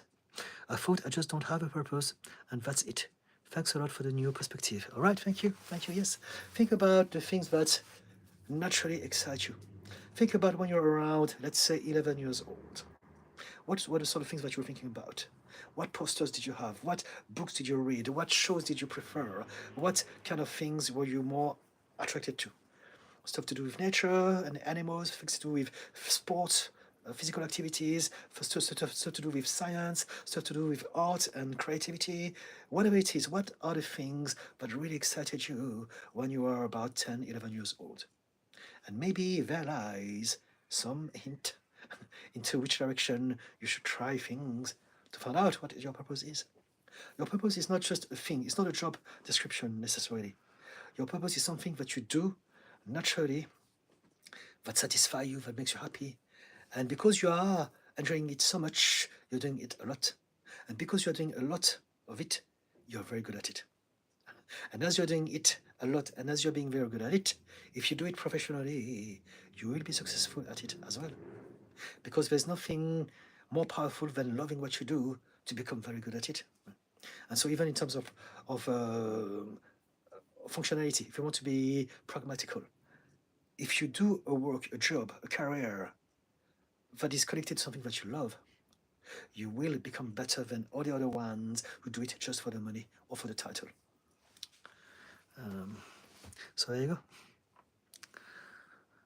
Me gang, and I am not good at talking to people.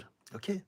So it's normal if you have social anxiety and if you're worried about your physical appearance, that will affect your self-esteem and that will affect the way that you feel when you have to speak to people. So it's all very understandable and kind of logic. Reborn, does a passive depression exist? I don't know what you mean by this.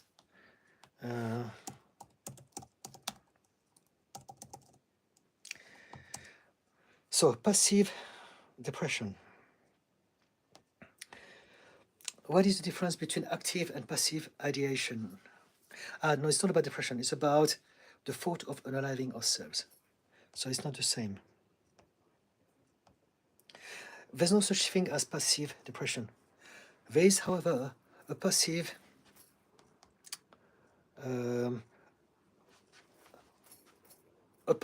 thinking about ending our lives. I'm careful with my words because I know that there's an algorithm and there's a censorship police, and I don't want this to cause problems in the flow of that life. But yes, there is a way that is more active or passive when it comes to us thinking about ending our lives. But I don't think passive depression would evoke anything in my mind. It sounds like something, but I can't think of anything, and neither does Google. What do you mean by this, Ribbon? Do you mind maybe clarifying your thoughts? What? Yeah. Ellie, yes, I was completely disconnected from my feelings, but meditation reconnecting me again. Okay, fantastic. I am disconnected from my purpose for sure. It's amazing how much I am taking from you. Ask me anything. From your Ask Me Anything. Thank you so much, Ellie. Yes, this is what I'm here for. So I'm so happy that you're taking one thing and even more than one thing out of it. So please keep coming back, keep asking me. That's what I'm here for. Right? I find an immense flow of joy and a reward from doing what I do. I do it professionally, but I like to do it also in my spare times as extras. So if it's impacting any one of you, that makes me happy. Thank you. Reborn. It's true. My mum was always worried about money, although she had a lot, but somehow always on fear, and that reflected on me. Okay, so there you go. So now that you know that, at least you have a place to get started as to how to address some of your limiting belief about scarcity and money.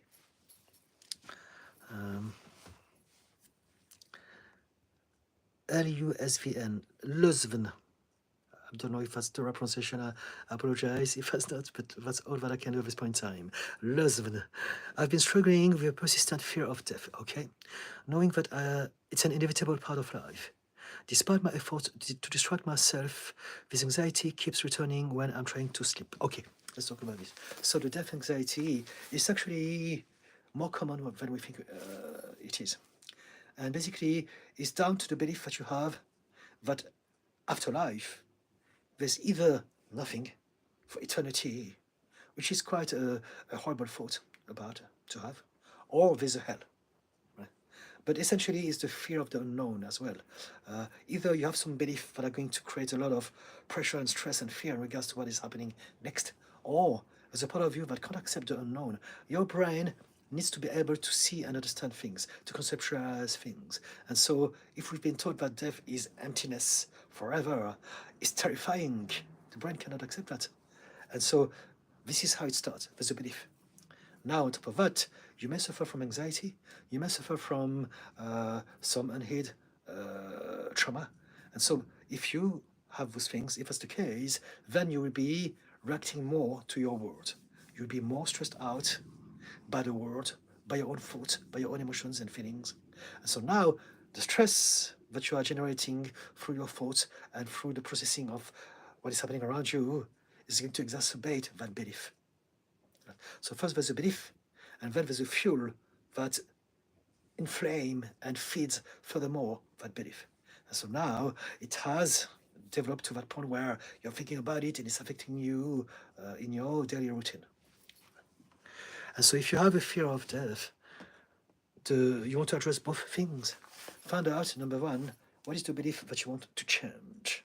Because when it comes to the afterlife, no one knows what is going to happen. No one. The more people tell you that they know, the more they're trying to convince themselves of what they want to believe about it for themselves. If you really know something, you're not trying to convince anyone. You just know. And so if they're trying to tell you, you're going to go to hell, or there's nothing, they're just trying to convince themselves. So you want to create a belief that works for you. Since belief adjusts belief. Again, no one knows about what is going to happen. So you might as well create a belief that makes you feel better about yourself. You may believe in reincarnation. You may believe, like me, in quantum physics, alternative dimensions. This is what I believe in. I really do. And the moment you change your belief about the afterlife, it feels much, much better, because now you have a different, you're telling your brain that you can be fine. So your brain doesn't need to get you in that state of stress and survival and trying to find out how to solve that problem. And on the other side of the equation, address the stress. So address your anxiety. If you have any problem with anxiety, which are others than the one related to death, it's all connected. The way your brain works for one thing will work the same way for everything else. Your brain is very economical and efficient in this way. And so if you have death anxiety, it tells me that you have anxiety about other things as well. So address this anxiety. Find a way, if you can, access some professional help to get people to help you with that.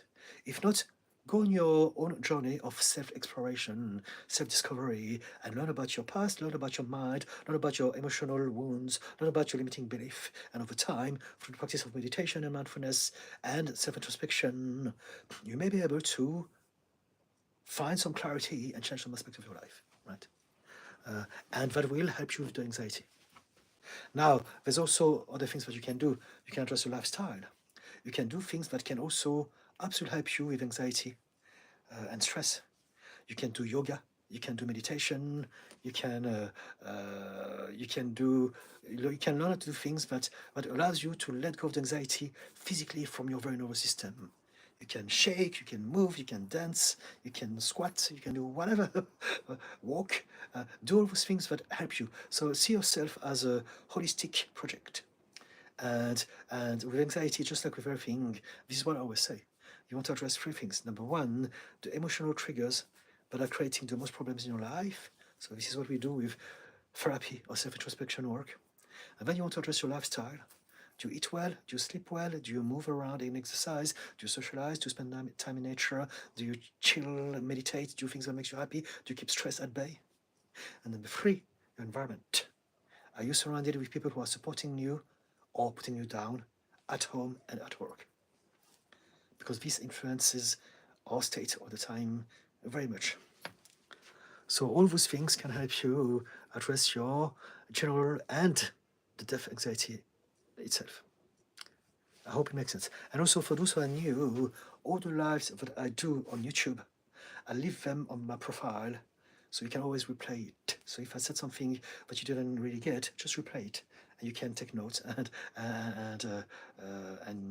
in this way, yes, utilize this as a tool that can help you. If you go on my profile and you click the live, you have all the lives that I have done so far on YouTube. That's it.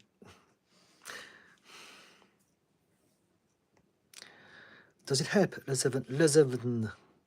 K. Stevens, I love your spider fear explanation. Okay. That can be the same for the fear of what others think of you. Yes, absolutely, absolutely. Yes, yes. Amazing that we learn what we learn and don't even know it. See you next week. Okay, fantastic. Thank you. Thank you for considering coming back to life. Thank you so much. So yes, the fear of what others think is the same. If you've seen your parents or if you heard them, if they told you, don't make a fool out of yourself, behave in public, everyone is watching us, don't make a fuss, they are showing you that they care about what others think of you. They care about how they come across to others. But even if it didn't happen, just by looking at them, if you catch your dad or your mom, for instance, in front of the mirror, clicking themselves like that, then you will download their body insecurity just as well. Even if they tell you there's nothing to dislike about yourself, don't listen to them. If they behave like that, you will learn through the observation of their own behavior. Omnum. All right, everyone, thanks for showing up, and thank you, Didi, for your gems of wisdom. I'm watching the rest after my exams. Good night. Okay, good night to you, Omnum. All the best with your exams. And remember to give yourself some breaks so that your brain can literally then process the information that you're trying to record. And see you next.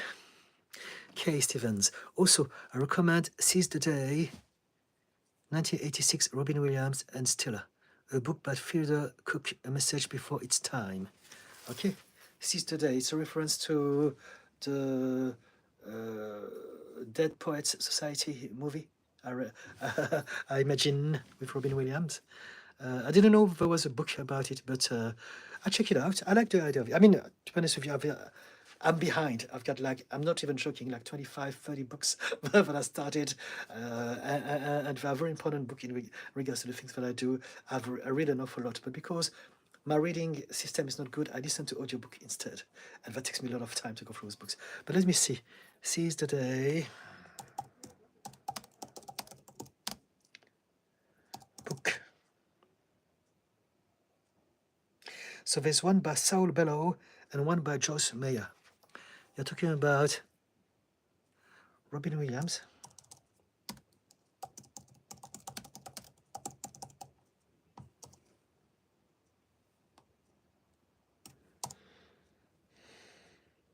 Ah, it's not a book, it's a movie. It's a drama.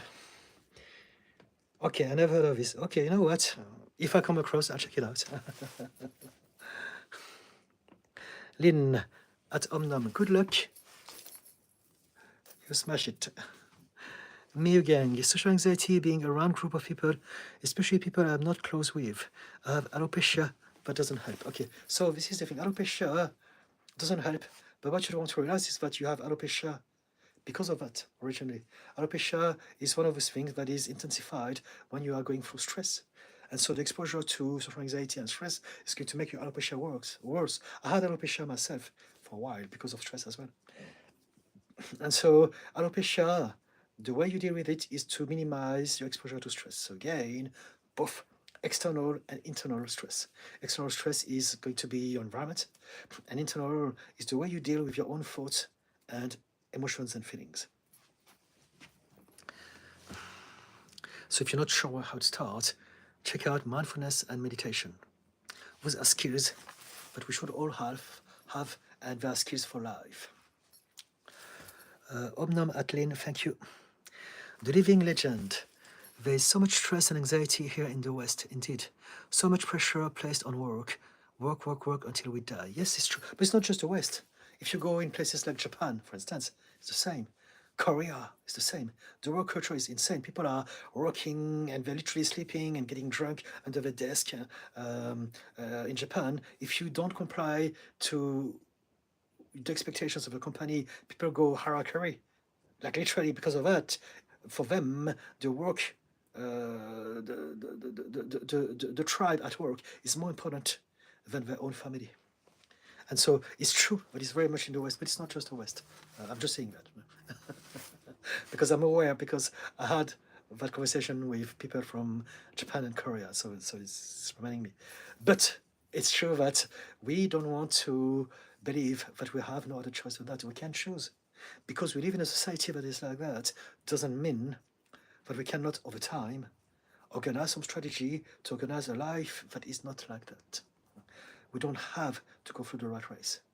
At first, if we're there, we need to do what we've got to do to pay the bills and to keep the machine going. However, we really need to organize over time a system that allows us to have a better lifestyle that supports our happiness, as opposed to that supports capitalism and the rich people who are above us, who don't care about us, right? And so, yes, thank you for the little thing. And so there's a lot of pressure, but it doesn't mean that you have to take it. You can do something about it. I did it myself. Again, because of my conditions, ADHD, being one of them, I can't function like a neurotypical person. And so I have created a lifestyle for me.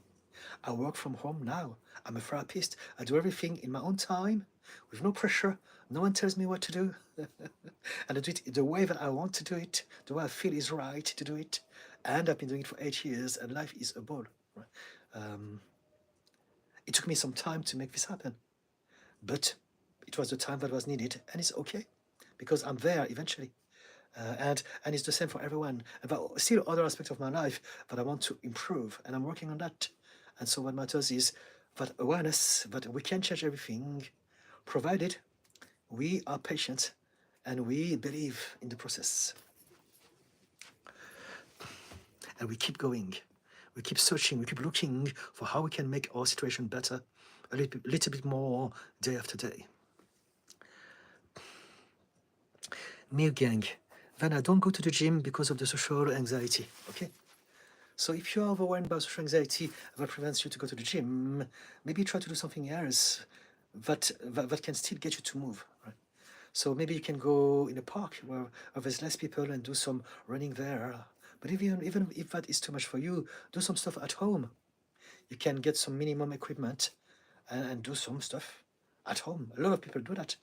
You can do yoga, you can do some video stuff on YouTube, or some DVD or whatever that we call it now, where we do exercise. You can have a bike at home, you can dance, put some music and dance as if no one was watching.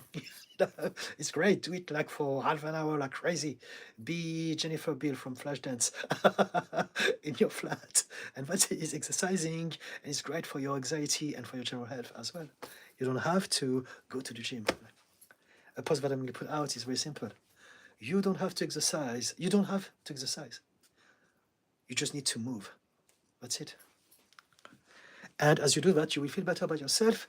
You have less social anxiety. And then, eventually, the next days, you may be able to go to the gym if that is what you want to do. Carla, hello. Hello, Carla. Okay. Fear the Cook was the director. Sorry about that. Great movie. Okay, yes. Yeah, I found out. It's all right. Reborn. In the past 2 years, I've lost 2 friends due to cancer. And my mum recently. Yes, I remember. I'm sorry about this. That created an anxiety of fear of disease and premature death. It made me feel sad and old at 50. Okay, so think about it like a phase. You've been through a lot, and your mum, she's probably one of, if not the most important person in your life, and she suffered from cancer as well. So it's normal for you to go through that phase. But what you want to do is to find a way to go back into some sort of momentum in your life. If you spend time just thinking about something, it will reinforce that thought in your mind. And so keep going, address your depression, address your grief, go through all the stages of it, and mostly focus on project you. What you want to create for you, what excites you, what stimulates you, what is important and interesting for you, as opposed to just think about the past. And as you do that, hopefully, sooner than later, you'll be in a better place. I was thinking about it. I was thinking about you, actually, yesterday. And I was thinking how I did a comment for you. I told you something a few days ago on one of the live. And I was saying, maybe the reason why it's so hard for you to resume your life after your mom has passed away could be because there's a part of you that believes that if I'm not sad about my mom, then I'm betraying her. And so if that's the case, think about this, because we will always be sad every now and then because some of the people that we love passed away. But there's a difference between being sad every now and then and being able to resume your life right after and being obsessed with that. Right? If you're obsessed with that, maybe there's a part of you that is attached to your mum in the sense that I have to be sad, I have to be depressed, I have to never forget about her, I have to think about her every day, otherwise I am letting her down. Otherwise, I will no longer be connected to her. Something like that. So think about this. Do you reckon that it's a belief that you may have? If I don't feel sad, I'm betraying my mum. I'm not showing my love, my sadness. And that could be one of the reasons why it's a bit harder for you to resume your grieving process than other people.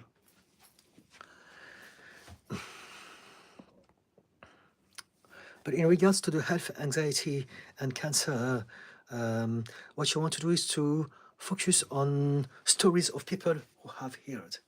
There are plenty of people who have regressed. Who went into, not regressed, they went into remission, pardon my French, they went into remission and they don't have any symptoms anymore. So many people.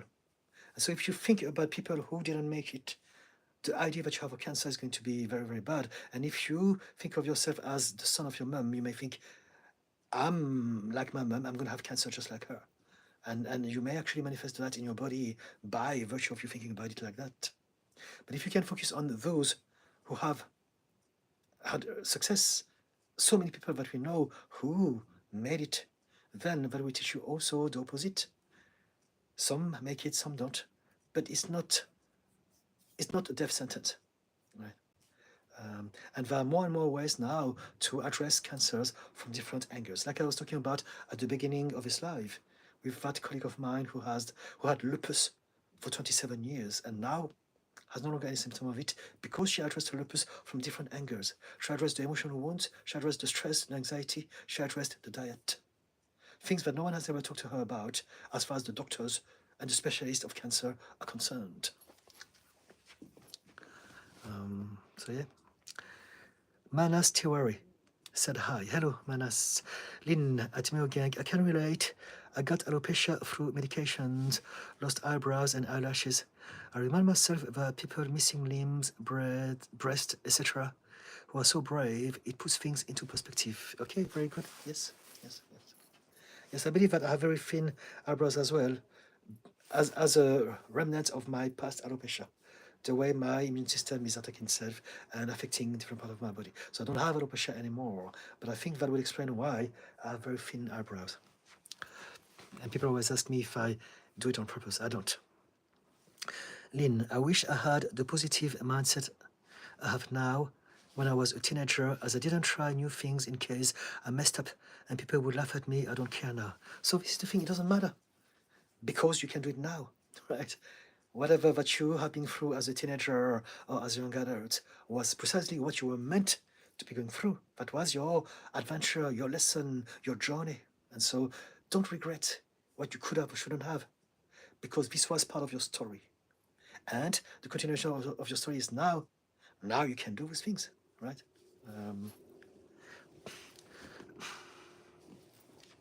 But, congratulations. Well done. Good on you, Lynn, for now not caring about what others think of you.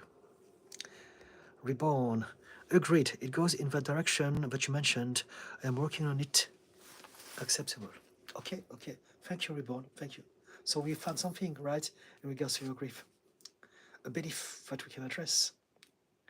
Tell yourself, I can love my mom and be connected to her and show her that I care for her without having to be sad for her.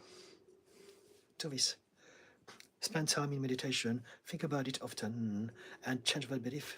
Tell yourself that I don't have to be sad, I don't have to be depressed, I don't have to be obsessed about the thought of her to prove to her that I love her. Change your belief. Tell yourself she's there. She can hear me, she can see me anytime. Whenever you need to think about your mom, you think about her, and in that moment she's there because of you thinking about her. And so she knows that you love her. She knows that you miss her. She knows that you care about her.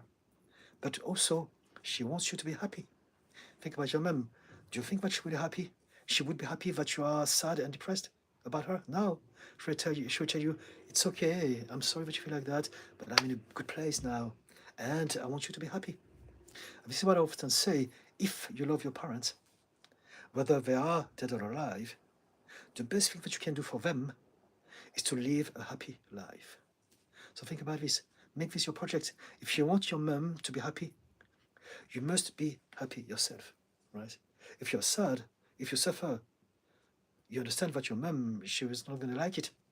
And so think about this as an incentive to teach you how to have the sadness and then feel it and then let it go. And then next tell yourself, okay, now I'm going to think about my mom. I'm going to talk to her. I know she's there. I know that you're proud of me. I know that you know everything that I was not able to tell you. And I'm going to make you proud by being happy, by having a happy life. And as you do that, you're coming to term. You're not fixing. You're coming to term to term with your grieving process.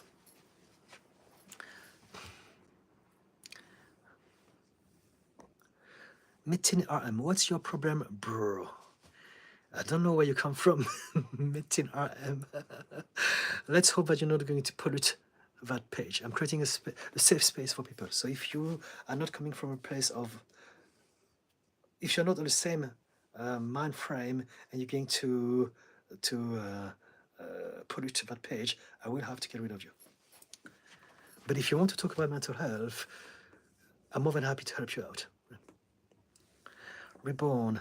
Yes, I have been spoiled and very connected with my mum in that sense. We keep her in positive memories, yes, but also genuinely think about her being there right here and now. She's with you. If I think about my dad, he's with me. If I think about any of my dogs, they're with me. If I think about anyone that I miss, just the thought of them brings them into your radar and they exist in that moment. Lynn, lol.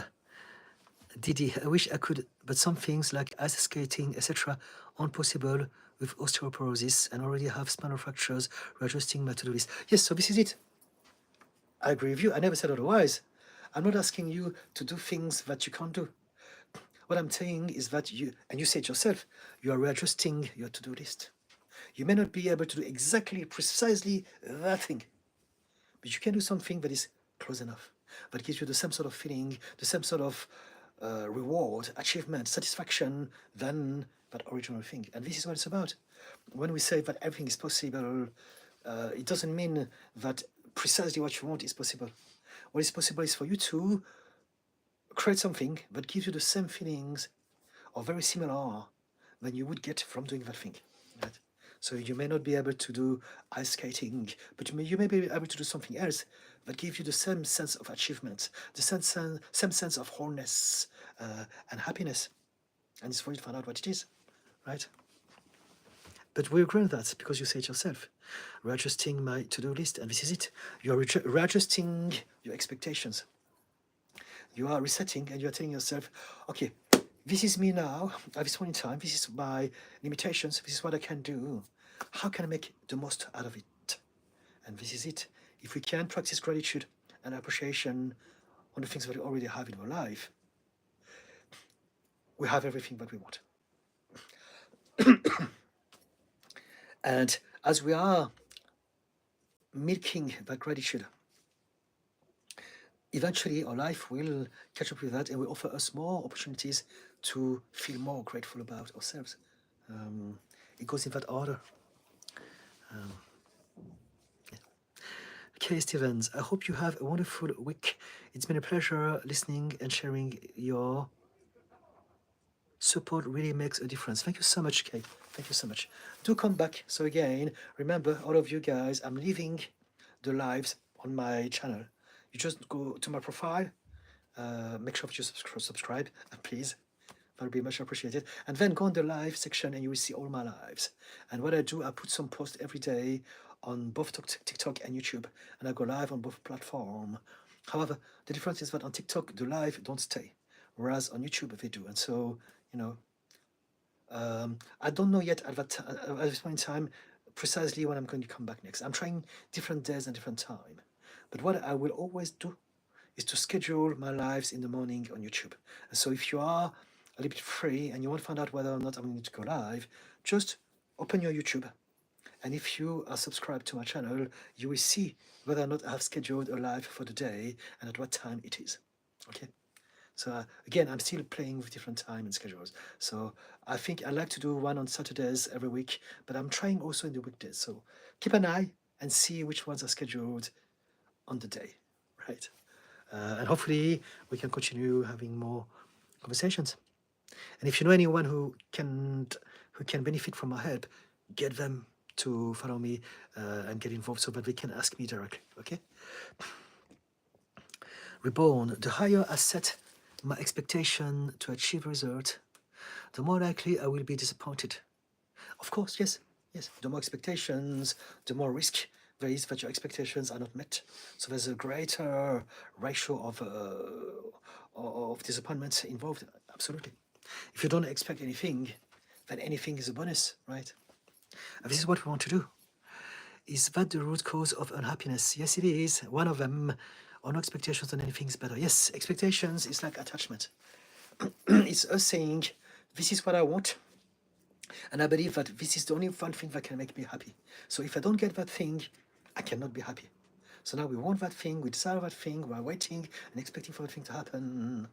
And because we're not the center of the world, sometime it may happen, sometime it may not happen. But as long as we believe that this is what we want and it's the only one thing that can make us happy, then we're setting ourselves up for disappointment and suffering, indeed. And so how do we deal with that? by no longer expecting. So people are going to be say, yeah, but it's very hard. Humans expect, and it's true, we all have expectations. But there's a difference between having a dream, wanting something, and thinking about it all the time, right? If you want something, it's healthy, it's natural. Desire is good. It gives you some directions to go towards too, right? But once you have, let's say, I want to write a book, or I want to do that job, that career, or whatever that is. I want to travel in that country. That is not an expectation. It is an intent. I want to do this. Now, whether it's going to happen like this, or at what time it's going to happen, or how it's going to happen, is not down to us. We can do our best to go in that direction and see what happens one day at a time. And this is the difference between intent and expectations. You know what you want. You're going to create a system to go closer to what you want every day, but you want to stay open and flexible, right? You need to learn how to readjust and recalibrate each day, one step at a time. And this is how we do things. But if you're expecting for something, you are keeping yourself into one idea, one system, one visual, and it's going to actually restrict you. Because the universe may want to give you something bigger and better than that, but if you are expecting just that, you're not going to allow for the other stuff to be delivered to you. So there you go. So let go of the expectations, focus on the doing. This is what I always say. Focus on the process, focus on enjoying what you do with an open mind, with a growth mindset, with some mental agility. And as you become better at this, you will become better at manifesting what you want without expectations. No matter what comes out, expectations, they just happen anyway, whether you think about it or not. And so, what's the point of expecting something? Outcomes just happen. No, it's my mistake. I didn't mean expectations. That's wrong. The word was outcome. I'm starting to be tired now. Outcomes happen when they happen, not expectations. Not at all. It's the opposite of what I'm trying to say. But this is telling me that my brain is being a little bit sluggish now. Outcomes happen when they happen. You don't need to think about it. But if you think about expectations, then you're going to create a resistance. And it's not going to allow, again, for the universe to give you all the different possibilities and options that are always there for you. Sometimes we're limited by our own dreams. If we are insistent on how it should be and when it should be. Boombox. Hey, I get addicted easily to anything that gives pleasure. I've been in depression for 6 years now. Okay, so this is it. You have in your sentence the explanation of your problem. The problem is not the addiction. The problem is the depression. And so because you've been depressed, you are feeling you have a very ill feeling in your body that is constantly there and lingering. And so the addiction is there to distract you away from that feeling. It's your escapism, it's your coping mechanism, it's your stress regulator, that stress that you feel in your bones. The only way that you can have a break from it is through addictions that are intense in pleasure. So either because you have a pain or because you don't feel anything, you may be numb to feelings in your body. And so because of that, now the only way for you to feel something is to have big, pleasurable addictions, big, pleasurable things. And it's a problem that is born from your depression. It's not your fault. You're not a bad person. You're not weak. You're not evil or wicked or any of those things. You just have created a system to feel a bit better about yourself. Anyone would. And so what you want to do is to address your depression, not the addiction at first. One of my specialisms as a therapist is addiction of any type and intensity. And so when I deal with situations, I always teach my clients that you want to address both the fire and the smoke. The fire is the depression, the smoke is the addiction. If you only address one of them, it's not going to be enough. You need to address both. Because, I mean, even if you address just the fire, as in the depression, you still have created a habit with the addiction. So for some time, just addressing the fire actually gets rid of the smoke. But some other time, it's safer to address both. Because whatever that we do with repetition becomes a habit.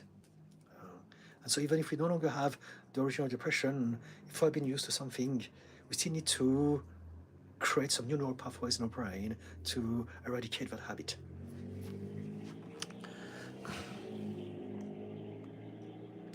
Boombox, please help. So, did what I say help in any way? If you want to have more input from me, ask me more, tell me more about yourself, and I will love to give you more information, right? But just based on what you've written, I think that's pretty much all that I can say for now. I don't want to go in the wrong direction. So for me to be able to give you advice, I need to have more information from you, about you. Pranav Sawant, hello. After my breakup, I think I have turned into a stone. I had multiple friends with benefits, but when it comes to commitment, I tend to run away and ghost them. What should I do? It depends. It depends. If it's something that you have always suffered from, then you want to address some aspects of yourself, some of your belief system. But if it's maybe a transition, because, let me say again, maybe you've been really, really hurt by your last breakup, and so this has affected how you feel now, and maybe it's only a phase. So it depends. How long has it been like that? Has it been years, or has it been only weeks? If it's only been weeks, it's not necessarily a bad thing. Maybe you're just readjusting, and there's a part of you that is still hurt by the breakup, and so you don't want to get involved with any serious relationship just yet. But if it's been a while, then it means that that breakup, or anything that happened before, on the top of that, has changed the way that you interact with people when it comes to romantic relationships. And so in that case, then we want to find out what it is that is creating those problems in your life. So therapy can help you with that, but also meditating, learning to understand more about yourself, your past, your emotions, your belief system, all of those things. So yeah, that's my answer to you. And again, for me to help you out, I need some more details about you. But generally speaking, if it's a short phase, it's not uncommon for people to not feel ready to be committed again after they had their heart broken. But if it's a pattern, or if it's been ongoing, then you want to address your belief that you have about yourself. As in, do you believe that you deserve love? Do you believe that being loved unconditionally by someone that respects you is available to you or not? Because if you don't believe that, your mind will make sure that you never get into a relationship as an attempt to protect you from being hurt again. And so what you want to do is to find a way to teach yourself, to tell your mind that I deserve to be loved. I can have this. I can feel safe in a relationship. And I can be loved unconditionally. And if you can find a way to make this happen, then it will be easy and normal for you. You will open yourself to more people. You will send a different energy out there. You will attract different people, and you will be able to experience happy, lasting relationships. Thank you for the heart. Reborn. To renounce completely to sugar, is that realistic or utopia? It's realistic, it's possible. Everything is possible. But it's about how you're going to go at it. So if you've been having sugar all your life and you decide to go cold turkey, it's going to be probably impossible. Everything is a matter of creating a system that gradually gets you to rewire your brain so that you're replacing old habits with new, better habits over time by virtue of repetition, repetition, repetition, repetition, and more repetition. And this is it. Whatever that you repeat, you adapt to anyway. But if you've been doing something for your whole life, it's going to take an awful lot of time to address, to rectify it, right? To upgrade it.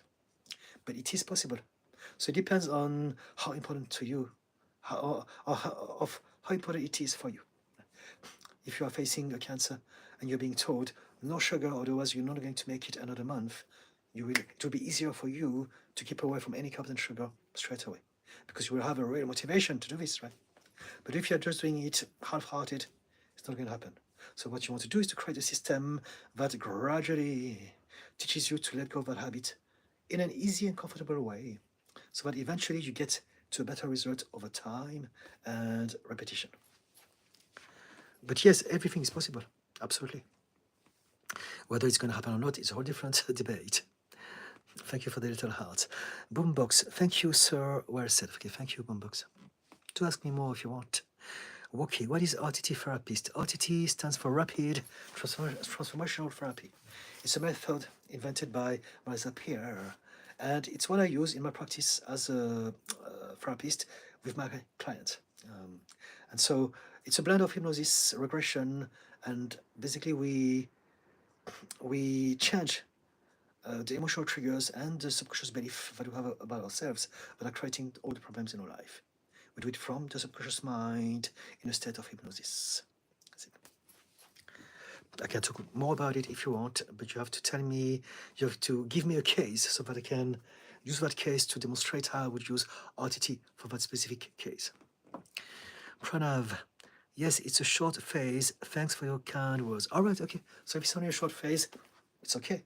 You know, we go through different situations in our life and we learn how to adjust ourselves to those things as we go through our life, and that's what we call the journey of our lives. And so you're constantly learning and exploring yourself through your relationships, through your ups and downs, through adversity, but also through victories and achievement and wins. You know, it's all part of your experience as a human being. So there's nothing wrong with it. We tend to believe that there are some emotions or experiences that are bad. But if you look at the bigger picture, nothing is bad. It's all part of your story. What matters is not what you have, what you feel, or what is happening right now in your life.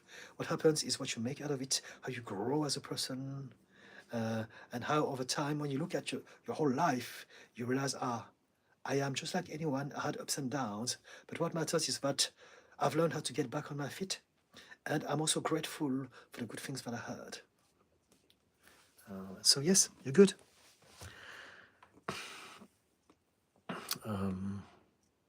Boombox. Yes, sir. Coping up with a bad habit slowly is beneficial. For many of us, we don't realize the power of baby steps, the power of patience, the power of faith. We tend to find things difficult to change because we are putting too much pressure on ourselves. I want to change. I hate what I am. I hate everything about my life. I want to change everything. And because it's just too much, we can't do anything. We freeze and we are held back by procrastination or things like that. If we can focus on baby steps and realize that life is made of time, and so we have time, there's no rush.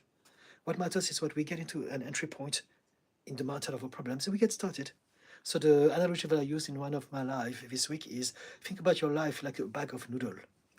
And instead of trying to entangle it straight away, which is not possible, you find one noodle. And you go one noodle at a time, and you take your time, and eventually it will become easier and easier, and eventually, blam, it will all be entangled. And so it's the same thing with everything. To change your life, the best way to look at it is to go at it one baby step at a time, with kindness, with self-love, self-compassion, as opposed to, what's wrong with me? I want to change. I'm not enough. I'm such a weakling. Why is it so hard for me? No. Think of, I'm doing my best. My best is good enough. And I'm going to focus on my progress. It is getting better and better, a little bit, but it's still something. And as you do that, you are learning how to love yourself. You have a better energy about yourself. And it's going to be easier for you to address more and more as you do this consistently, the problems in your life.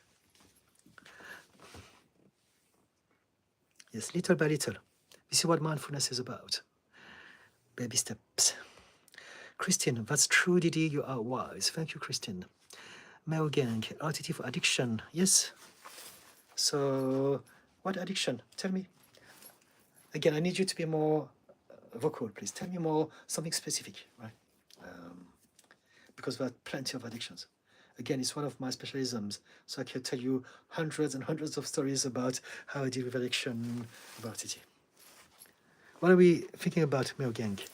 Reborn, do you hypnotize patients, or in what circumstance does that work? Yes, yes. I allow them to go into a state of hypnosis. This is what we do. Reborn 2020. If I want to memorize a sentence, what's the best method for the brain to absorb that longer term? So first thing, you want to be relaxed as opposed to stressed out. You want to be chilled. The best way to remember something is to do it from a place of happiness, joy, excitement, playfulness, game, easiness, right? If you want to memorize something, I have to memorize this, then there's going to be some tension, it's going to be heavy. But if you can find a way to make it fun, it's going to be super easy for you to remember it. And this is why the things that you enjoy doing, you can remember things straight away because you have fun doing those things. The things that you have to learn, sometimes it takes forever and it doesn't get in because there's some tension, there's some pressure, there's no happiness, there's no joy. And so find a way to make it playful, or even better. If you enjoy what you do, if you love what you do, it's going to be much easier for you to record this information. The systems that are used in schools, if you go in some very young schools, they sing. They sing the table of, in physics, the table of elements. And so the singing gets helps create a mnemonic and a chain that gets it to stay in your memory. But also the joy of it makes it happen. And so it's about you trying to find a way to make it joyful or exciting or interesting, as opposed to I have to. That would be my advice to you.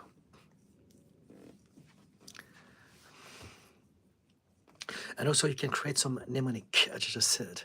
Create some visual associations that are going to remind you of that person. Yeah. And so the other day I was at the gym and I've met a guy from a part of India who had a name that I've never heard of. His name was Abbas. I think he was from India, I'm not sure. I think he was. And I couldn't remember his name. So I created a mnemonic, ABBA. Something about the band ABBA. So when I looked at him, I created the visual of the four of them singing and dancing in his face. And now every time I see him, oh, Abbas, how are you? Because I created the mnemonic, right? And the same thing when I introduce myself. When people ask me my name, I say Didi, as in A, B, C, D, D, Didi, twice. And just like that, people, oh, A, B, C, D, D twice. Okay, that's easy. And now everyone at the gym, they always remember my name, Didi, because I've given them a mnemonic to kind of make it easier on them to remember my name. So there's that as well you can do. It depends what you mean by memorizing a sentence. But that's the general idea. Gang, Lynn, thank you for your comment. Gang, RTT for heroin addiction. I remember we talked about it. So with heroin addiction, it's a long process. I need to know the person. I need to know the history with the family. I need to know what the lifestyle now, so that I can find which direction is the most appropriate for that person in regards to the heroin addiction. But essentially, when it comes to heroin, we want to address both the fire and the smoke. So the fire would be because they have some conditions, they have some trauma, they had some heavy stuff. And then I would also use RTT in regards to the addiction itself. It's going to be working on two different levels, right? So first, why are you feeling disconnected? Why are you feeling anxious and depressed? Why do you hate yourself or do you hate people? What makes you need the heroin? Where does that come from? So knowing that person prior to the session will help me decide which direction we're going to do some detective work about it. And so as we do that, we understand why that person needs heroin or any other drugs for that matter. Right? And we change that original lack, that original wound. And next to this, I will also address the heroin itself. Why heroin? Why out of any drugs is it the one that you've chosen? What is it to you? And we're going to change, because whatever that we repeat over time, it becomes a habit and becomes automatic. And whatever we do habitually is very hard to undo, because it has become a new program, even if it's not good for our happiness or health. And so I would address also the very addiction to heroin and basically change the relationship that you have with the idea of it, and also with the habits that you have developed over time. And so now we have addressed both. We need to add some more things. We need to also address your lifestyle, your environment, other aspects of your life, give you a sense of purpose, find something for you to focus your mind on, keep away from toxic people, from toxic habits of thoughts and emotions. All of those things needs to be incorporated. Heroin is quite a big one, but that's why I offer mentorship, which is a model of 5 sessions where we can have time to cover all of those areas. But essentially, that's how we choose RTT. The RTT part will be dealing with the fire and the smoke at a subconscious level. Hope it makes sense. Does it, Meo Gang? Do you want to ask me more? Boombox. How do I inbuild confidence in myself? I have zero confidence. We don't develop the skill of confidence. Confidence is the result of you feeling at peace within a place or a field of work or anything like that. Confidence is a byproduct. It's not an actual skill itself. And so if you are not confident about something, it's because you believe that you're not good enough. People are going to criticize you. Maybe you have a fear of failure. Maybe you have a fear of rejection. This is the lack of confidence telling you that. Right? The lack of confidence is not a problem. It is a symptom. It is a signal trying to remind you of the things that we're talking about here. The fear of failure, the fear of rejection. And so if you believe that you're not enough, that creates the lack of confidence. The problem is not that you lack of confidence. The problem is that you believe that you're not enough. And because you believe that you're not enough, you will logically and inexorably lack of confidence. So you want to look in the right place if you want to address this. So what do you lack confidence for? Is it in regards to a skill? Is it in regards to a group of people, a place? What is it? And we can tackle this together. What do you need confidence for? Boombox. Meo Gang, RTT to change my mindset. Yes, it's possible, absolutely. Because for us to, or in order to change our mindset, we must first tackle our heart set. So we're emotions before we are thoughts. 95% of our mind is emotional and subconscious. Only 5% is cognitive and intellectual. And so emotions come first. And so when people say you have a victim mindset and they are mocking people like that, it's not kind, because no one chooses to have a victim mindset. We have the mindset that we have based on what we've been given, based on who we are, based on our trauma and our wounds. And so if someone has a victim mindset, it's because that's all we've been taught. And also maybe because they have some emotional baggage that is preventing them to be able to develop a growth mindset. And so we must first address how you feel about yourself, so that when you have peace, serenity, when you have faith and hope, then now we can start to learn about the actual mindset. It goes in that order. And so RTT can absolutely and does absolutely help with that. Yes. Even if you don't learn about mindset, your mindset will change once you've done RTT, because you would have disarmed some triggers that are to do with the limiting belief that you had about yourself. Does it make sense, Mel Gang? And Boombox? Boombox, I love physics though. Okay, great. Physics is amazing. I love science as well. Lynn, Mel Gang, you are welcome. It sometimes helps to know we are not alone in our struggles. Kindness costs nothing. To this, I'd say it depends. To some people, kindness costs a lot. Well, in theory, it shouldn't cost anything. But for some of us, kindness is very expensive. In the sense that it depends on your condition. Like for me, for many years of my life, I couldn't be kind, and it was very hard, because it was associated to a lot of fear and resentment and self-hatred. And so for some people, it's very hard to be kind. It's not their fault. They're not choosing to be unkind. We are what we are based on what we can be in that moment. When people are unkind, it's because that's the way they believe they should be in order to stay safe. It's not nice for others, of course, but what I'm trying to say is that my job is to try to expand as much as I can empathy and compassion. I'm here to teach radical empathy, radical compassion. And basically is to understand people. And what we want to realize is that even people who are unkind, even people who are cruel, even people who are nasty, who are bad, who are horrible, they still suffer from that. And they still come from a place of not having chosen this. We don't choose to be horrible. We don't choose to be a villain.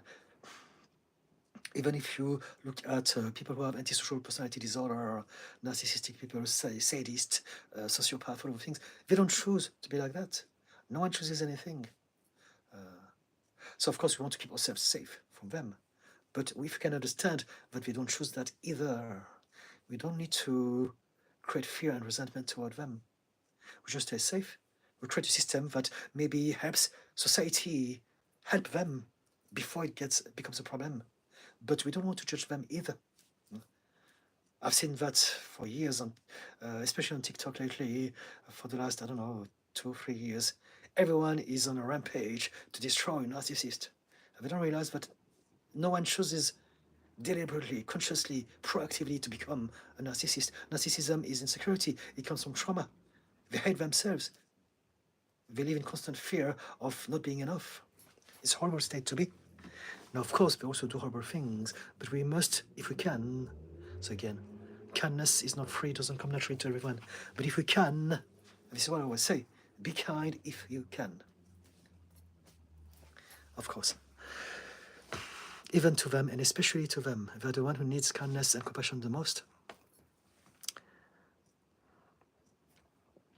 Boombox, I can't talk to any people. I have paranoia. And yet you're talking to me now, right? You're doing it now. You can. Talk to me. You're talking in this place with some other people, and you're safe, and it's all good. Now, in regards to your thing, what is it already? Let me try to remember. Boombox.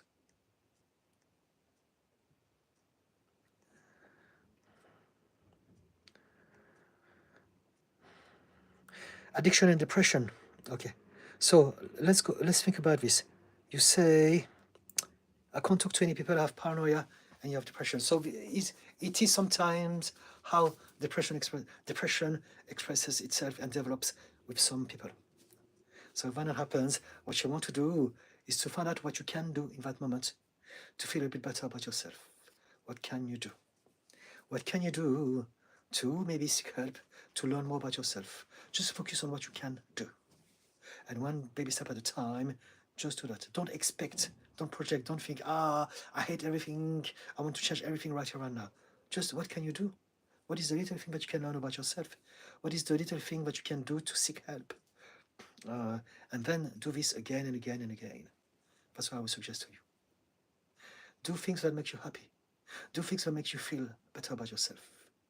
Listen to some music, watch some comedy, dance, create some stuff, be creative, whatever. Go for a walk in nature, in the park, whatever.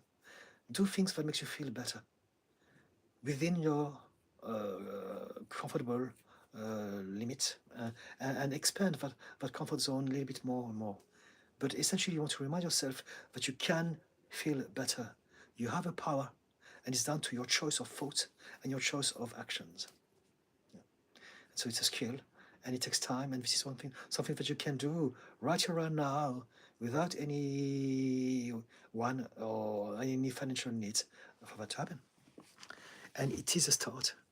And what you can do is to come back on my live, and we keep in touch, and you keep telling me about your progress, and we keep coming up with more options for you. Right? If you could do that, I'll be honored. K. Cherish and be patient with each other, and practice makes perfect in confidence. Knowing you did your best and stepped up to the plate for others when no one else did. Boombox at K. Thank you. We try to implementing your ID. Explicit. Why do I overthink so much? I live in too much regret, yet my life is so good. I always want to find a problem, it feels like. It depends. Let me try to understand. Let me try to understand who you are. So just based on those words. Why do I overthink so much? I live in too much regret. So first we want to address the regret part. Your life seems good, and yet you have regrets. I always want to find problems. So this is another thing altogether. Let's just focus on the regrets and the overthinking. So when we overthink, it's because We kind of believe that if I overthink about something, I will find a solution to my problem. It's just a habit, a bad habit. If we realize that overthinking has never solved anything, we can start to more easily let go of that habit. Regrets. We have regrets because we believe that we have missed out on something. So what you want to do is to address your belief. Regrets are an illusion. Regrets is believing that you can have a better past. It's just not possible. So if you can accept that you don't have any time machine, it's impossible for us to go back to a place called the past and change it, then that starts to make it easier on you in regards to regret. You are learning how to accept that it happened. Regrets are born from the idea that if I did things differently, things will be different now. And it's not true. We don't know. The truth of the matter is that we have a fantasy that whatever we've done was the wrong choice. We believe that in life there's always two choices, the right choice and the wrong choice, and we're always taking the wrong one. So that's why we have regret. So what you want to do is to remind yourself, whatever happened, happened because it was a part of my journey. And it's okay, because now I can learn from that, I can reflect on it, and I can move on, and I can grow as a better human being and person out of it. Right? So change your mindset, change your belief, realize that regrets are pointless, realize that you could not have done anything else than whatever you've done. It's not possible, otherwise you would have, but you didn't. And so accept it, practice acceptance, and realize that when you overthink, it's just because you believe that if I overthink, it's going to help me with that problem. Now, there's another aspect of overthinking. Many of us overthink because we have disconnected from our emotions, from our feelings. And so many of us, because of the trauma we've been through, because of the neglect, because of anything that happened to us in childhood, because the way our parents or teachers or society treated us when we felt things, when we expressed ourselves, now we have created a system where we are repressing our emotions. We don't want to feel our body. There are some emotions, some feelings inside of us that we're ashamed of, that we're scared of, or we want to avoid. And so as a result of this, now we do anything we can to avoid being in our body. Where do we end up? In our head. This is what overthinking is.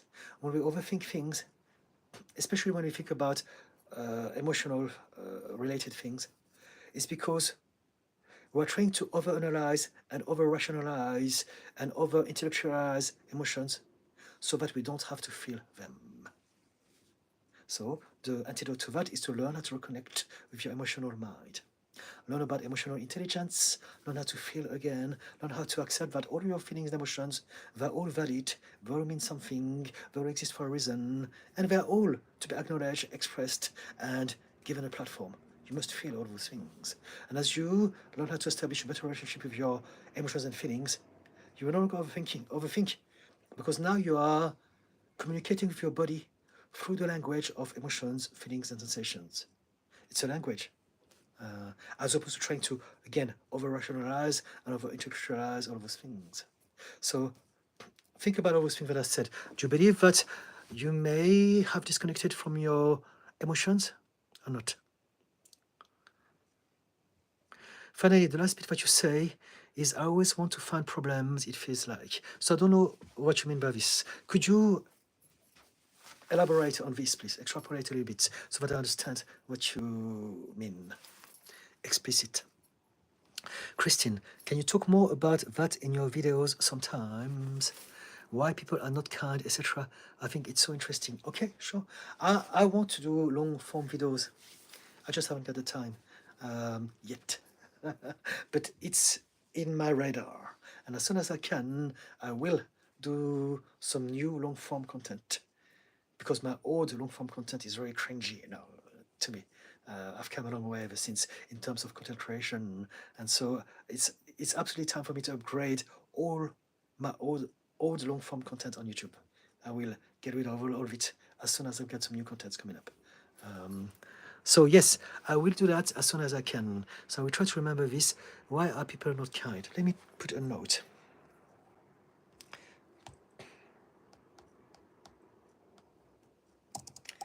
Why are people unkind? To be developed as a long form video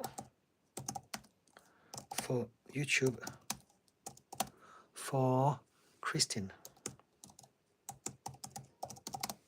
Okay, I don't know when it's going to happen. It may happen next week, next month, next 6 months. Hopefully not, but I will do my best to make it ASAP. So keep an eye on my content, and if it's out and if you come back to one of my live, I'll make sure to let you know about it. But thank you again. If you have any requests for content, I'm more than happy to take them on board, because I do intend to create more long form. Yeah. Boombox, here I leave a heart for you.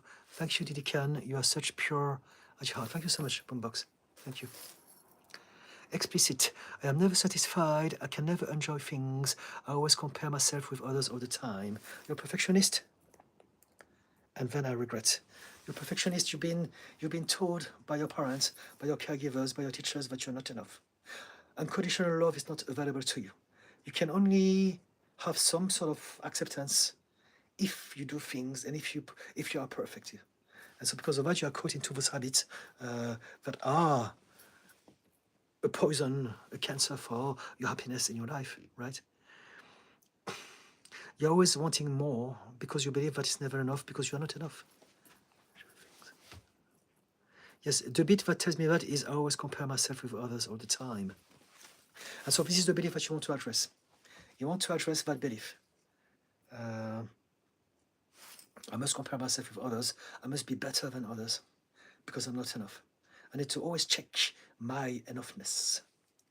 And so now we're coming to the end of my life. I've been here for 2.5 hours. So I'm going to come to the end of it. I'm going to read the last comment, but I'm going to come to the end of it. However, I would love to have that conversation with you on my next live. So if you are interested by that, make sure to subscribe so that you are connected with me, so that when I go live next, you can see me scheduling the live and popping it, and we can continue that conversation. Okay? Explicit, I really want to talk about this, and I can really tell you an awful lot about it, but it's just coming to the end of my time. I just realized I've been here for 2.5 hours, and I've got other things to attend on a Saturday night. And so I hope that you will come back and that we can continue that conversation, and I will absolutely tell you more about this, so hopefully you can change some aspect of this. Okay? It's not uncommon, just so you know. Ahmed Sirad, what do you call fake spaghetti and in pasta? That's very good. Thank you. Thank you. I'm happy with that because it's not naughty. Some people can be quite offensive on social media, but this is actually funny. Fake spaghetti is an in pasta. Very good. Thank you. I love that jokes. Kay Stevens, I get it, Boombox, sending compassion your way. Tell yourself it's going to be okay, and speaking up means you're a strong person. I am an older person and wish you the best. Explicit, when I'm in problems, I mean that as soon as I get a new job, a new car, a new house, I can enjoy it for one day, and then I feel bad again. I feel behind in life always, so I'm always trying to achieve new things. Okay, get it. Christine, that's wonderful. Thank you. I think it's great in this time, also when there's so much hate on the internet. Yes. Show Goroko, how can I feel better about myself? I'm only 1.75 meters tall, and often I feel I don't have the presence I would want to radiate. Also other things that I feel I cannot accept or myself and I cannot change. So again, I want to address this, but it's a whole conversation and I'm running out of time now. So please subscribe, come back. I'm going to do my best to come back twice next week on YouTube. You can follow me on TikTok as well, via links on my videos. And on TikTok, I go live there as well in the evening weekdays. But on YouTube, I think I will try one in the daytime in the weekdays and one maybe in the evening on Saturday. I'm not sure. So I'm still playing with that. On YouTube, there's a difference. On YouTube, I schedule them. So that means in the morning, if you are subscribed to my channel, you will see a notification saying that I have scheduled a live at what time, so that can give you an idea of when I'm going to be live, so you can organize yourself around it. On TikTok, it's always impulsive. It's whenever my schedule and my energy allows, so it's more unpredictable. But at least with YouTube, I can put a schedule. So check those things if you want to have a conversation with me, okay? And both for you and for explicit. I would need you to remind me of the conversation because I will forget by then. But I would love to tell you about all those things on my next live stream. Kay Stevens, nice people here. Thanks for wisdom. Thank you. Explicit. Thank you, Didican. Thank you. Chiga. Hello. Lynn. Good night, everyone. Okay, guys, I love you all. I'm going to go now. I love you all. Good day or good night, depending on where you are in the world. Remember to be kind to yourself. Take care, look after yourself. Be kind to others if you can. But start with yourself. Ahaha from, I don't know what it means. Guys, bye. Subscribe, come back to me. And also, if you need more details about me as a therapist and coach, there's also a link on my profile and on my videos to my website. Okay? I'm going to go now.